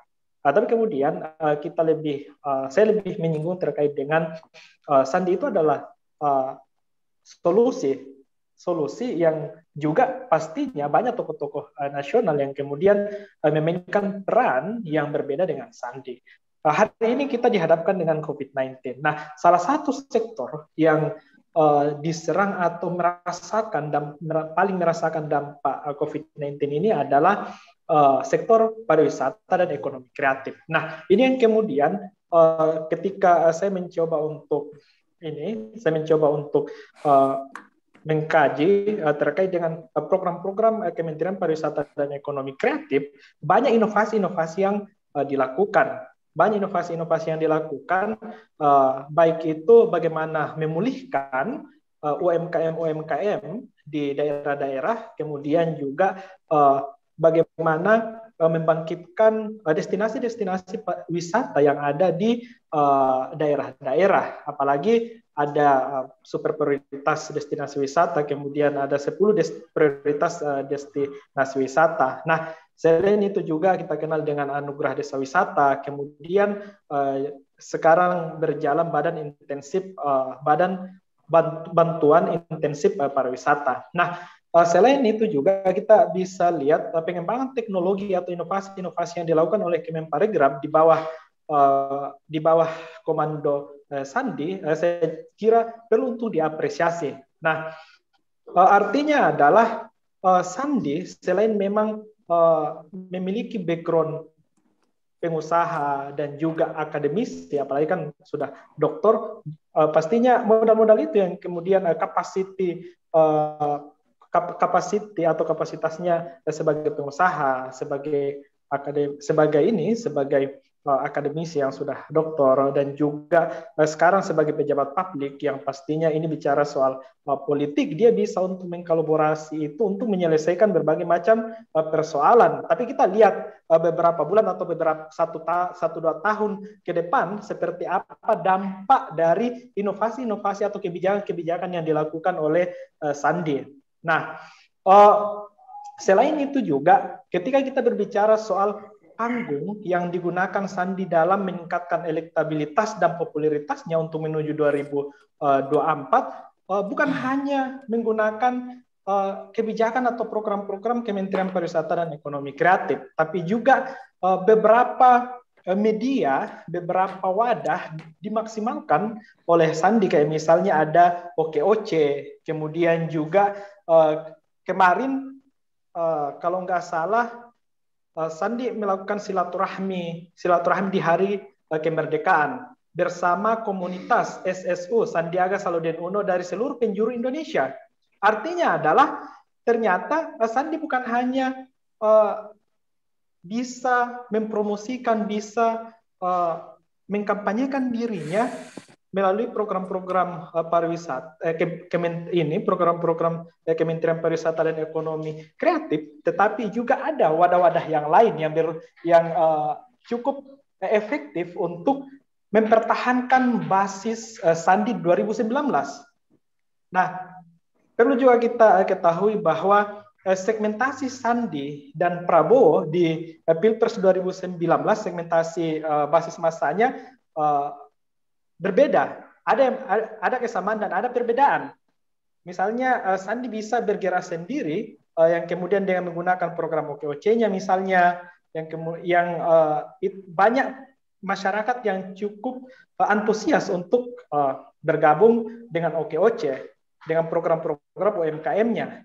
Nah, bahkan 2019 dengan kekalahan Prabowo Sandi tidak masuk pemerintahan selama 1 tahun, tapi Sandi memaksimalkan potensi yang dia miliki untuk tetap turun ke masyarakat dengan memperkenalkan atau membawa narasi lapangan pekerjaan, kemudian ekonomi kreatif. Nah, saya kira ini yang menjadi hal yang menarik, bahwa biarpun misalnya Sandi mengalami atau tidak menang di 2019 bersama Prabowo, tapi dia terus bergerak gitu.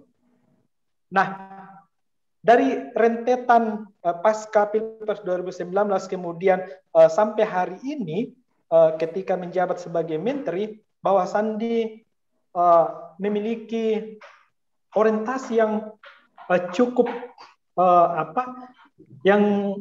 cukup pasti, yang pasti terkait dengan kontestasi Pilpres di 2024 nantinya, gitu. Nah, bagaimana ketika Prabowo maju, padahal kan Prabowo Sandi memiliki histori yang cukup panjang. Selain memiliki histori yang cukup panjang, juga dua-duanya adalah di Partai Gerindra. Prabowo sebagai ketua umum, kemudian Sandi sebagai wakil ketua umum.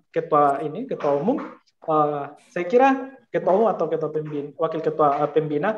Saya kira ini memang agak cukup pelik nanti atau agak cukup kompleks ketika misalnya Gerindra koalisi dengan PDI. Tapi ya lagi-lagi bicara soal politik, bicara soal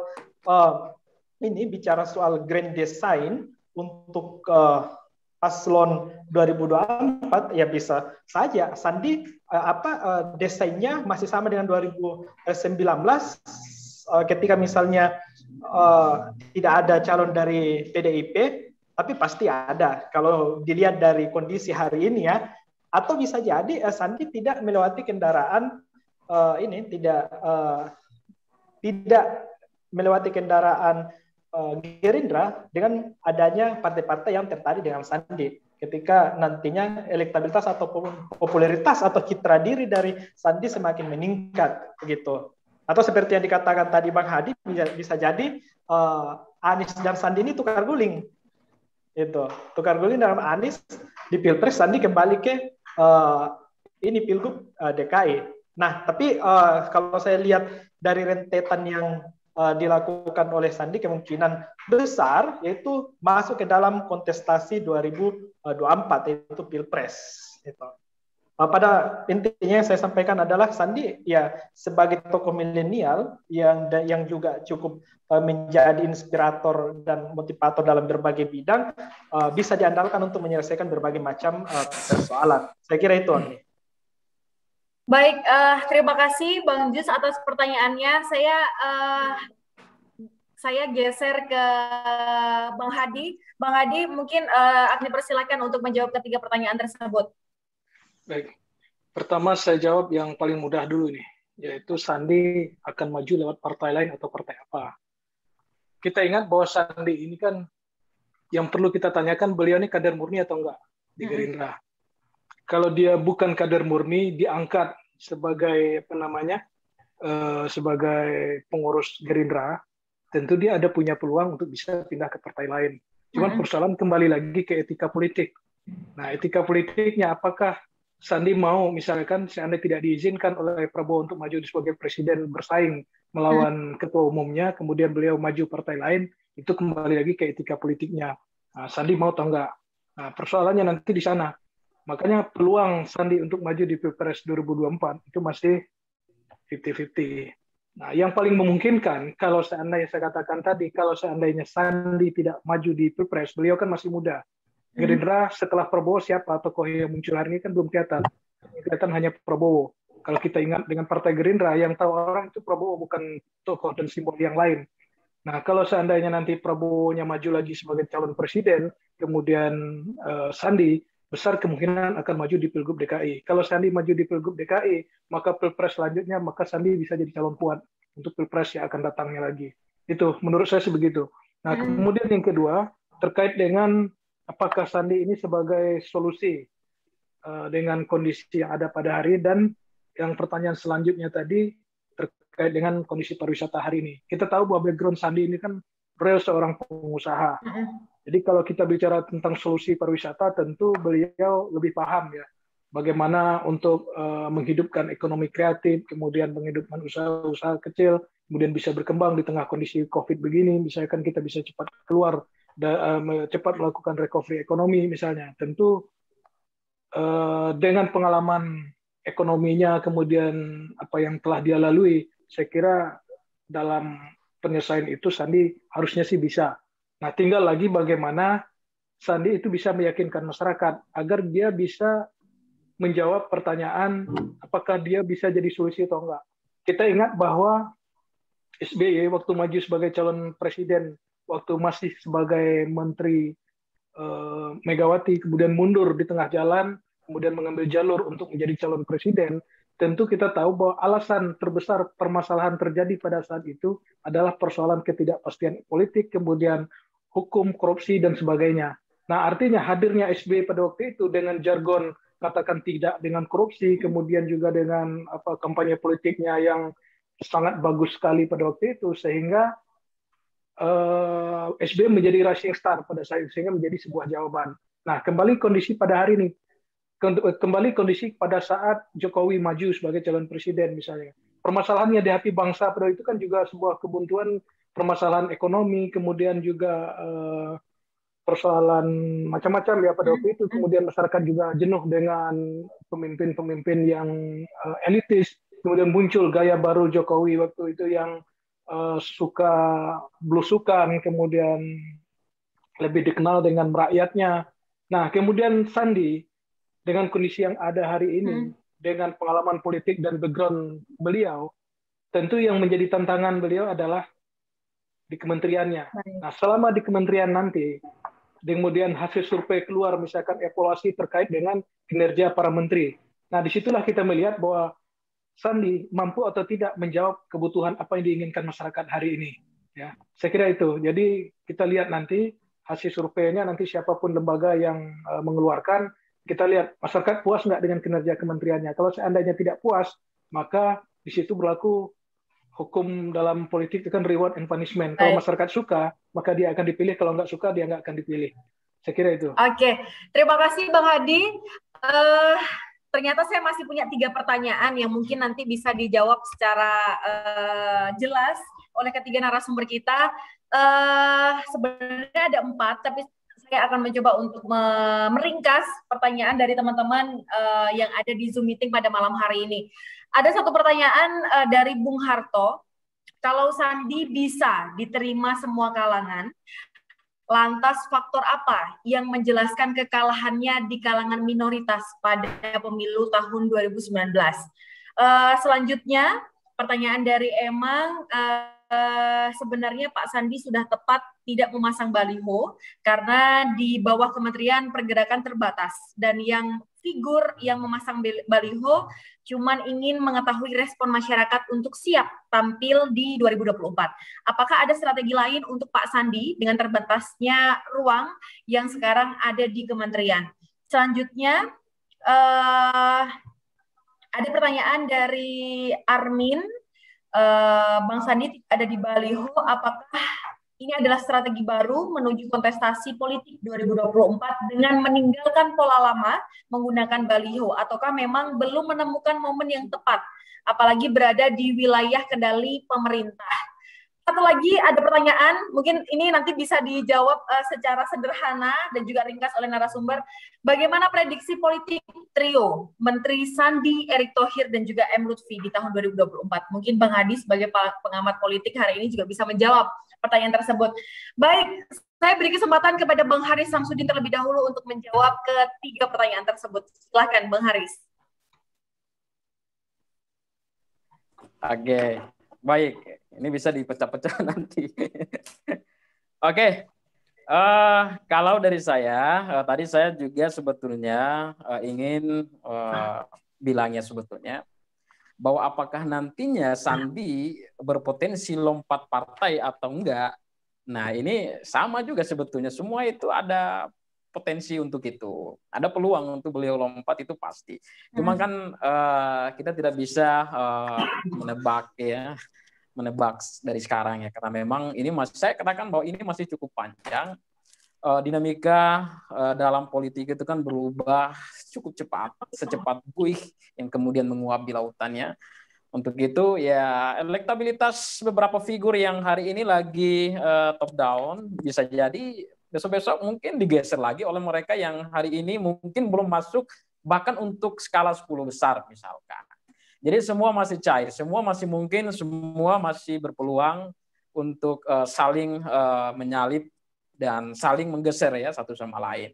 Dan soal Sandi, apakah beliau kemungkinan akan bisa jadi ditawar atau dilamar oleh partai lain, dan beliau mungkin berpikir bahwa itulah satu langkah atau solusi yang baik buat dia, bisa jadi beliau berpikir itu adalah langkah yang harus diambil. Dalam artian dia bisa jadi lompat kan begitu. Nah, tapi itu saya kira belum bisa kita tebak sejak sekarang, ya masih terlalu jauh bagi saya. Nah, kemudian masuk ke pertanyaan berikutnya dari Bung Harto tadi, kalaupun misalkan Sandi itu relatif diterima di setiap kalangan, kenapa di Pilpres kemarin beliau kalah di kalangan minoritas? Nah, ini kita harus garis bawahi, ini minoritas yang mana? Kita bicara minoritas harus ada parameter. Minoritas dari segi apa? Ideologi, agama, atau ras, atau dari segi yang mana ya, identitas harus kita perjelas. Kalau misalkan kita bicara minoritas dari segi agama, maka agama yang paling minoritas itu mungkin kita maksudkan apakah Hindu, apakah Buddha, atau apakah yang lain misalkan begitu. Nah, kalau misalkan tarikannya adalah ideologi, kita berkaca pada Pilpres kemarin, ya kita harus akui bahwa pertarungan pada Pilpres kemarin secara ideologi ya adalah pertarungan antara umat ya Islam dengan nasionalis ya. Jadi antara Islam dan nasionalis yang kemudian muncul di dalam isu Pilpres kemarin. Nah, oleh karena itu kalau misalkan itu variabel itu yang kita pakai, maka yang mana yang minoritas? Kan begitu. Apakah yang umat ataukah yang kelompok nasionalis? Nah, ini atau mungkin kita bisa pecah di dalam di dalam kubu Islam. Adakah lagi anasir-anasir minoritas yang tidak menerima Sandi, begitu juga dengan kubu yang sebelah, kubu nasionalis misalnya. Nah, atau seperti apa? Yang pasti itu adalah standar umum ya, standar umum bahwa Sandi relatif lebih diterima itu ya kita bisa melihat dari bagaimana penerimaan publik terhadap Sandi pada Pilpres kemarin yang cukup luar biasa sebetulnya. Kita bayangkan Prabowo itu adalah pemain lama ya. Beliau sudah cukup lama tampil di publik, tidak hanya dalam karir politik tapi juga dalam karir militer.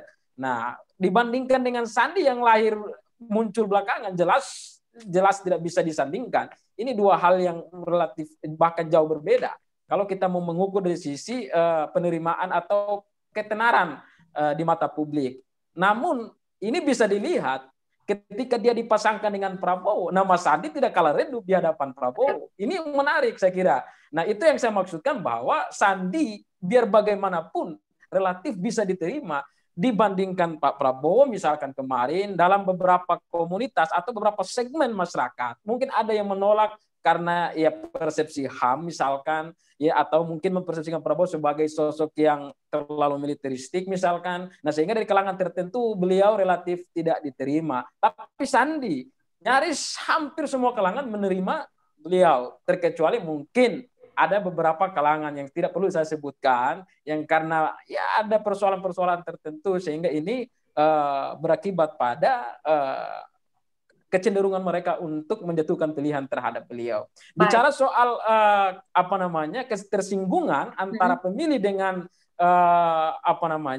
public figure atau sosok yang dipilih, itu kan sebetulnya banyak variabel yang bisa kita hubungkan. Apakah dari aspek sosiologis, apakah di sana ada kesamaan etnis, apakah di sana ada kesamaan identitas, apakah di sana ada kesamaan golongan, organisasi atau apa, sehingga ada semacam simpati atau semacam ketertarikan dari konstituen terhadap sosok yang sedang dipilih tersebut. Atau dari sisi ketertarikan psikologis misalkan, ya mungkin ada rasa kecintaan, ada favoritisme antara konstituen dengan katakanlah calon presiden atau calon wakil presiden atau orang yang dipilih. Nah, jadi irisan-irisan itu memang harus kita lihat lebih jeli untuk bagaimana melihat hubungan antara pemilih dengan sosok yang dipilih itu sendiri. Nah, kemudian yang berikutnya soal strategi. Saya sudah tegaskan di awal bahwa ini kita sudah masuk di era industri 4.0, bahkan mau masuk ke 5.0.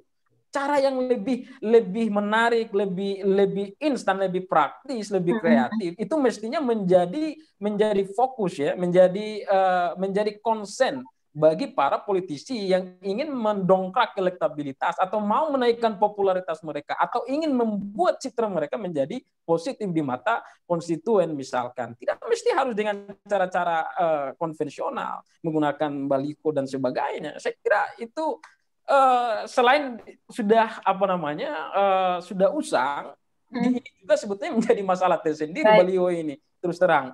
Dan kemudian yang selanjutnya saya kira ya mungkin ini yang lain aja yang jawab, karena beberapa saya pikir sudah tercover ya di dalam jawaban tadi. Saya pikir itu dari saya. Baik, terima kasih. Terima kasih. Baik, terima kasih Bang Haris. Selanjutnya saya berikan kesempatan untuk menjawab secara sederhana kepada Direktur Eksekutif Farwa Institute, Bang Jusrianto, dipersilakan. Iya, saya kira dari beberapa pertanyaan tadi sudah di-cover oleh Bung Haris. Tapi memang yang perlu saya tegaskan dan tekankan bahwa bicara soal media untuk mengkampanyekan diri atau meningkatkan elektabilitas dan popularitas, dan pastinya itu tidak lepas dengan kinerja-kinerja konkret yang kemudian dirasakan oleh masyarakat, yaitu melalui cara-cara konvensional dan non-konvensional. Hari ini kita menikmati atau eranya adalah non-konvensional, itu bisa untuk dimaksimalkan. Nah, tapi kemudian yang perlu juga diketahui bahwa masyarakat akan puas, masyarakat akan menyukai seorang tokoh itu ketika jelas kinerjanya. Ada bukti-bukti konkret yang kemudian dia bisa untuk lakukan, dan itu dirasakan oleh masyarakat, mulai dari kalangan atas, menengah, sampai ke kalangan bawah. Nah, saya melihat bahwa ini menjadi hal yang strategis untuk Sandi, karena bicara soal pariwisata, bicara soal ekonomi kreatif, bukan hanya kalangan menengah ke atas, tapi itu bisa untuk menyentuh ke kalangan menengah ke bawah, khususnya yang ada di pedesaan, ada di pelosok-pelosok yang belum terjangkau. Nah, inilah yang peluang yang bisa untuk dilakukan Sandi ketika misalnya dia memiliki orientasi atau keinginan yang lebih besar untuk berbuat ke masyarakat di 2024-2029. Dan saya yakin dan percaya bahwa untuk kedepannya ketika Sandi bisa untuk memaksimalkan tugas dan tanggung jawabnya di Kementerian Pariwisata dan Ekonomi Kreatif sambil memaksimalkan media-media lain untuk berbuat banyak kepada masyarakat, tingkat kepercayaan, tingkat penerimaan masyarakat mulai dari kalangan bawah sampai ke atas pasti itu terjadi gitu. Nah, kemudian bicara soal 2019 Pilpres 2019 terkait dengan kekalahan Prabowo Sandi, ya betul tadi bahwa memang kalangan mana yang kemudian menerima dan tidak menerima oleh Sandi. Memang kencang pertarungan 2019 dengan adanya kecebong dan satunya kampret dan kecebong. Tapi harapan kita untuk kedepannya 2024 tidak ada lagi perdebatan soal kecebong dan kampret. Apalagi kalau tidak jadi amandemen, maka akan lebih dinamis. Bukan hanya dua calon presiden dan wakil presiden, tetapi bisa 2-3 gitu.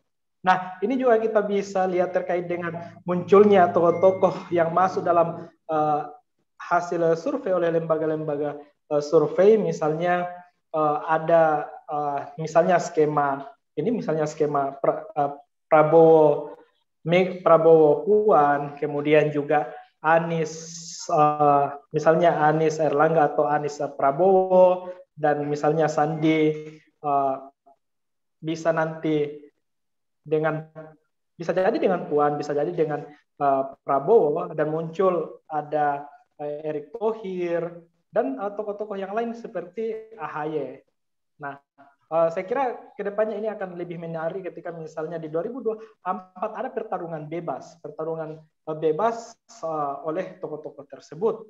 Nah, harapannya ke depan bahwa pemimpin-pemimpin yang dianggap ideal bisa untuk membuktikan kinerjanya, bisa berbuat banyak kepada masyarakat, apalagi di tengah COVID-19 yang saya kira ini cukup menguras tenaga pikiran bagi baik itu pemerintah maupun non pemerintah atau semua kalangan. Nah, apa yang kemudian bisa dilakukan oleh tokoh-tokoh tersebut dalam menyelesaikan problematika dampak dari COVID-19?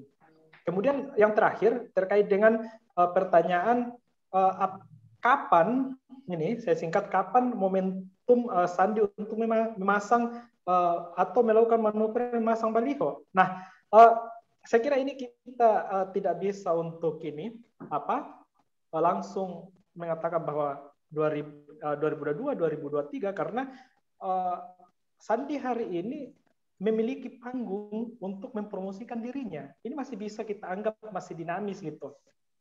Masih dinamis terkait dengan waktu kapan Sandi pasti untuk maju dalam pertarungan atau kontestasi 2024. Nah, saya kira itu yang perlu saya sampaikan. Saya kembalikan ke Agni. Baik, terima kasih Bang Yus atas pertanyaannya. Saya jadi terinspirasi dengan satu pertanyaan.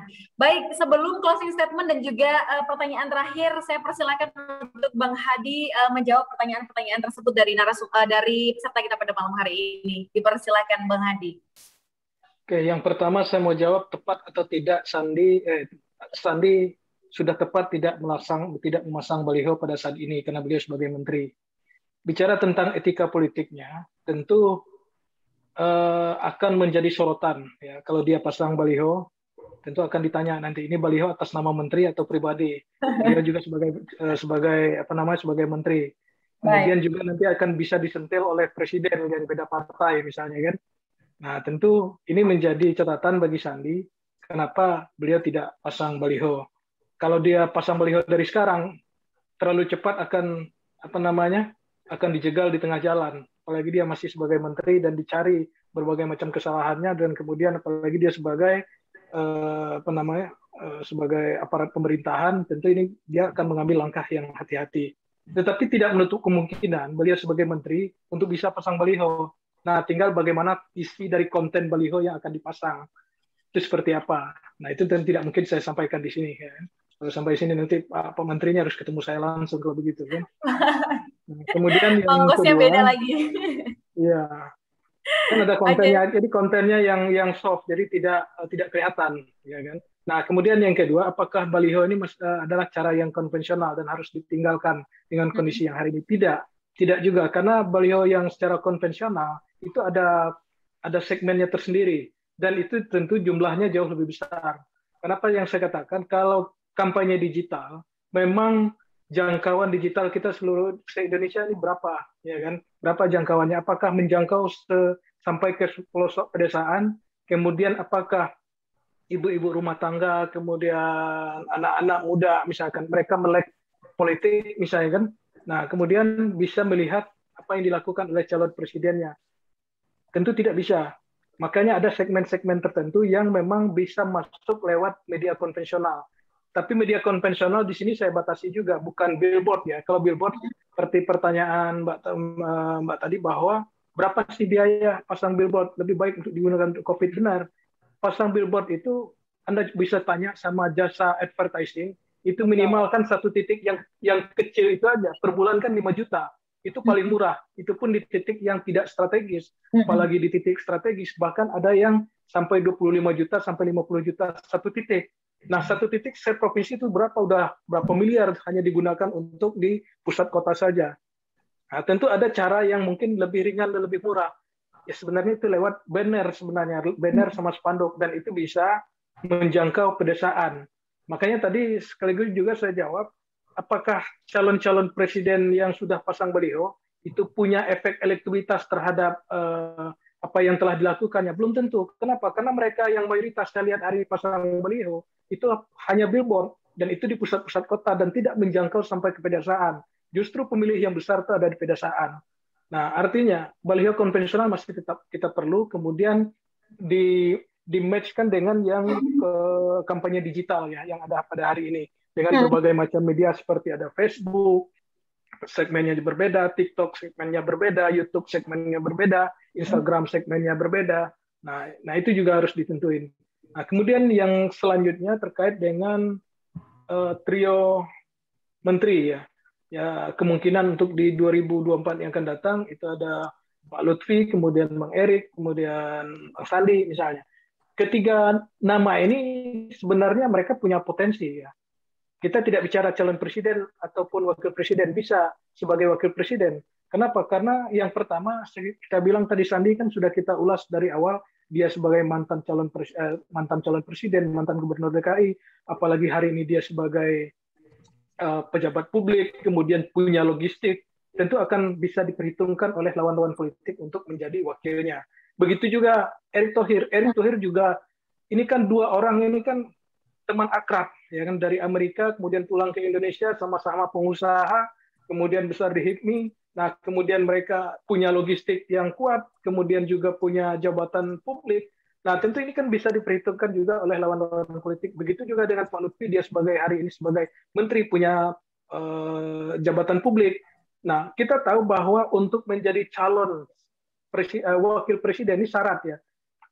Syarat untuk jadi calon wakil presiden yang ada beberapa kriteria. Bisa salah satunya, bisa semuanya. Kalau bisa semuanya berarti lengkap itu. Itu berarti calon ideal, ya, calon pasangan ideal. Nah, misalkan elektabilitas. Oke, misalkan Sandi elektabilitasnya bagus, Erik elektabilitasnya bagus misalnya. Nah, bisa saja diperhitungkan. Nah, karena calon presiden yang pertama bisa mengangkat elektabilitas, itu yang pertama. Nah, yang kemudian yang kedua, logistik. Karena pertarungan ini kan butuh logistik. Nah, calon wakil presiden punya logistik atau enggak? Sandi punya logistik, Erik punya logistik misalnya kan. Nah, ini juga akan bisa diperhitungkan. Yang ketiga, kecocokan pribadi. Nah, ini yang susah. Misalkan, siapa yang sangka sebagai wakil presidennya SBY itu Dah Budiono? Kan nggak ada yang nyangka. Kalau kita bicara basis kewilayahan, sama-sama Jawa Timur, sama-sama nasionalis, tetapi diambil SBY sebagai wakil presiden, karena mereka merasa cocok. Ya kan? Nah, ini tidak menutup kemungkinan juga calon-calon yang tadi. Nah, kemudian tiga hal ini yang paling penting ya, yang paling penting dilihat. Di samping nanti kita lihat juga simulasi dari konteks sosialis nasionalis, kemudian konteks nasionalis dan agamis, kemudian konteks Jawa dan non-Jawa juga perlu diperhatikan nanti. Nah, itu yang akan memungkinkan seorang apakah tiga nama Erick Thohir, kemudian Sandi atau Lutfi nanti akan diperhitungkan peluangnya untuk di 2024 yang akan datang. Saya kira itu. Baik, terima kasih Bang Hadi. Kita sudah menjawab kurang lebih ada sekitar 7 atau sampai 8 pertanyaan dari teman-teman peserta pada malam hari ini. Sudah kurang lebih 2 jam kita ngobrol, berbincang-bincang terkait dengan tema diskusi pada malam hari ini. Mungkin di akhir diskusi pada malam hari ini ada satu pertanyaan yang mungkin akan saya sampaikan. Dan mungkin sekaligus nanti para narasumber bisa memaparkan closing statement dari diskusi kita pada malam hari ini. Pertanyaan terakhir, kapan waktu yang tepat untuk Sandiaga Uno muncul di baliho? Mungkin sekaligus bisa closing statement, saya awali dari Bang Haris Samsudin.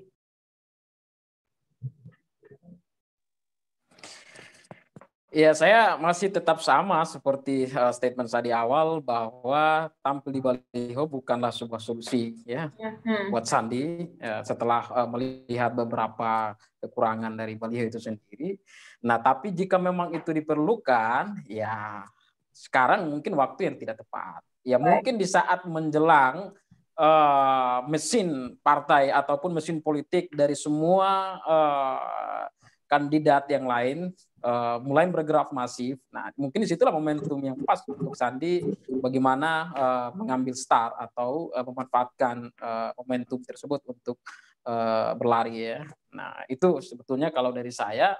Nah, karena selain menjaga juga tadi etika politik beliau sekarang masih di kementerian, dan jelas ini sangat fatal dampaknya buat beliau. Nah, terutama soal elektabilitas. Kalaupun dari sekarang dia mencoba mengambil posisi yang sama seperti yang lainnya untuk melakukan curi start menjemput momentum 2024. Terlalu dini bagi saya dan itu sangat merugikan jika itu menjadi langkah yang harus dipilih Sandi saat ini. Nah, untuk itu saya kira ini sudah merupakan waktu yang tepat untuk Sandi. Nah, tinggal bagaimana sekarang memanfaatkan panggung yang dia miliki sekarang. Mungkin dengan itu sebetulnya dia bisa menjaga elektabilitas dia tetap terjaga atau mungkin bisa dinaikkan lewat elektabilitas tersebut, lewat posisi dia sekarang ini. Kalau tadi dibilang kenapa Sandi nggak di baliho, Sandi sebetulnya sudah ada di baliho. 2020 itu baliho Sandi itu ada di Jakarta itu berapa titik. Nah, cuman kontennya berbeda. Dan orang juga melihat itu bukan sebagai cara Sandi untuk menjual dirinya menuju 2024. Nah, bahkan ada satu baliho di mana Sandi sendiri mengatakan segera dicabut baliho ini. Nah, itu kan sebetulnya Sandi sendiri menegaskan bahwa dirinya memang sengaja tidak ingin tidak ingin tampil lebih awal sehingga ini justru menjadi senjata bagi lawan-lawan politik dia untuk menjegal dia di awal. Itu bisa jadi ya yang dipikirkan Sandi sekarang, sehingga keputusan dia sekarang adalah yang tepat bagi saya. Nah, yang terakhir dari saya, untuk Sandi sendiri sebetulnya terlalu banyak kekomplitan yang dia miliki, sehingga yang dia lakukan sekarang bagaimana mengatasi kendala dia. Satu-satunya kendala bagi saya di Sandi saat ini adalah partai itu sendiri. Ya, semoga ini bisa terjawab setelah mendekati momentum politik elektoral di 2024 mendatang. Saya kira itu dari saya. Saya kembalikan ke host. Terima kasih. Baik, terima kasih Bang Haris. Selanjutnya menjawab pertanyaan terakhir dan closing statement dari Direktur Eksekutif Bang Jusrianto di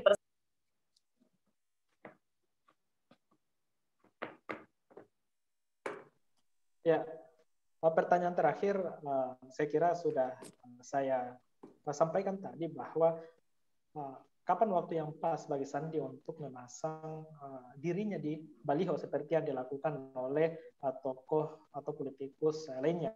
Saya kira Sandi menggunakan cara yang berbeda dengan tokoh-tokoh yang lain untuk saat ini dalam mempromosikan atau tampil di panggung. Dia punya panggung di Kementerian Pariwisata dan Ekonomi Kreatif, kemudian juga di luar itu dia punya panggung yang lain, kayak misalnya OKOC, kemudian komunitas SSSU, dan pastinya ini menjadi sesuatu yang efektif dan efisien untuk tetap menjaga elektabilitas atau bahkan bisa untuk menaikkan elektabilitas dan popularitasnya ke depan. Apalagi Sandi hari ini baru menjabat sekitar 9 bulan di Kementerian Pariwisata dan Ekonomi Kreatif. Sangat tidak elok ketika misalnya Sandi menggunakan cara-cara yang seperti dilakukan oleh politikus yang lain, langsung misalnya menyebut bahwa menuju Pilpres 2024. Nah, kemudian sebagai closing statement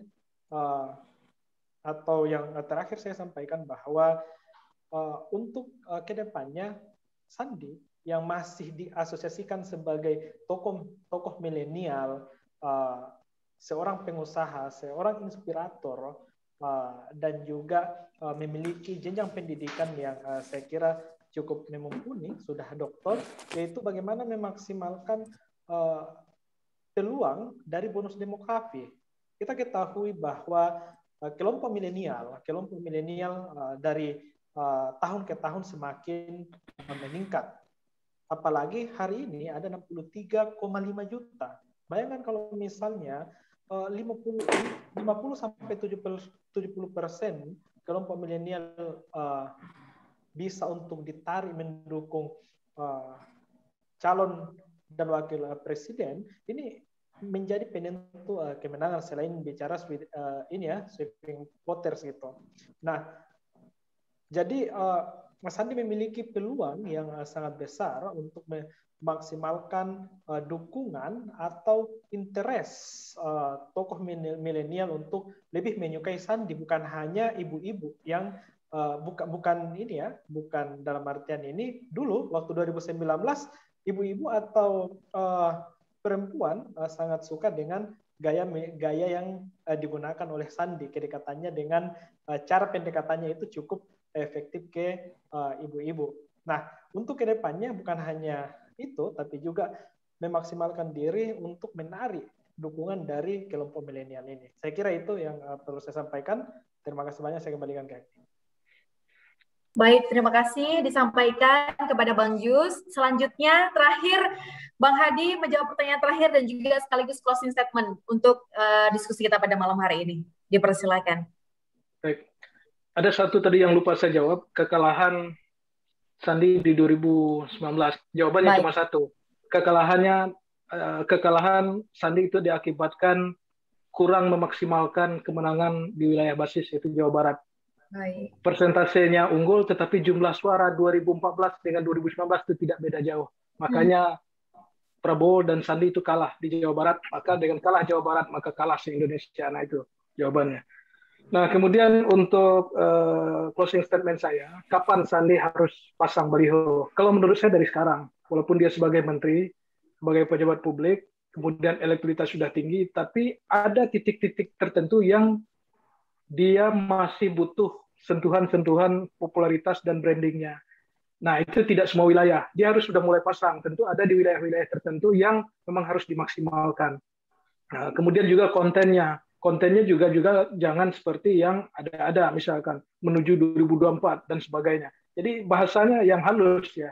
Baik. Bahasanya yang halus, kemudian yang soft dengan sesuaikan dengan konteks yang ada hari ini, bahwa kita dalam kondisi menghadapi pandemi COVID, kemudian kita harus recovery secara ekonomi dan sebagainya. Nah, itu harus punya kepekaan kita juga terhadap hal-hal itu. Nah, makanya saya katakan mulai dari sekarang sudah bisa Bang Sandi untuk mulai melakukan untuk memasang baliho, tetapi di daerah-daerah tertentu dengan bahasa-bahasa atau konten yang lebih halus daripada calon-calon yang lain. Saya kira itu. Baik, terima kasih Bang Hadi Suprapto Rusli selaku pengamat politik, dan tiba kita di akhir diskusi kita pada malam hari ini. Sekali lagi saya sampaikan terima kasih kepada ketiga narasumber kita pada malam hari ini. Ada Bang Hadi Suprapto Rusli selaku pengamat politik, Bang Haris Samsudin selaku penulis buku Sandi di Mata Milenial, dan juga ada Bang Jusrianto selaku Direktur Eksekutif Parwa Institute. Saya ingin menggarisbawahi atau menyimpulkan sedikit dari diskusi kita pada malam hari ini, bahwa sebagai tokoh politik yang memiliki elektabilitas di masyarakat tentunya perlu mempertimbangkan momentum dalam rangka kampanye. Jangan sampai pejabat publik justru menimbulkan stigma atau dianggap tidak memiliki sense of crisis. Dalam dinamika politik hari ini, kenapa Sandi tidak ada di baliho sebagai tokoh publik yang memiliki infrastruktur menjadi langkah yang dinilai tepat diambil oleh Sandi hari ini sebagai salah satu bentuk profesionalisme. Yang pasti, apakah itu sebagai satu bentuk profesionalisme ataupun strategi kinerja tokoh politik dan juga dampak nyata bagi masyarakat menjadi titik penting dalam membangun elektabilitas tokoh. Mungkin itu yang dapat kita bincangkan pada malam hari ini. Sekali lagi saya sampaikan terima kasih kepada ketiga narasumber kita di malam hari ini, dan juga saya sampaikan terima kasih kepada teman-teman setia Parwa Institute yang sudah hadir di link di Zoom pada malam hari ini ataupun yang menyaksikan melalui live streaming YouTube Parwa Institute. Saya sebagai pembawa acara pada malam hari ini menyampaikan terima kasih, dan saya akhiri diskusi biotik pada malam hari ini. Kurang lebihnya saya mohon maaf apabila ada kesalahan dalam membawakan acara atau diskusi pada malam hari ini. Billahi taufiq wal hidayah. Wassalamualaikum warahmatullahi wabarakatuh. Selamat malam, salam sehat dan tetap semangat untuk semuanya. Bang Hadi, terima kasih. Bang Haris, Bang Jus, terima kasih Bang Hadi pada malam hari ini. Baik. Selalu Bang Hadi, Bang Haris. Amin, amin. Yuk.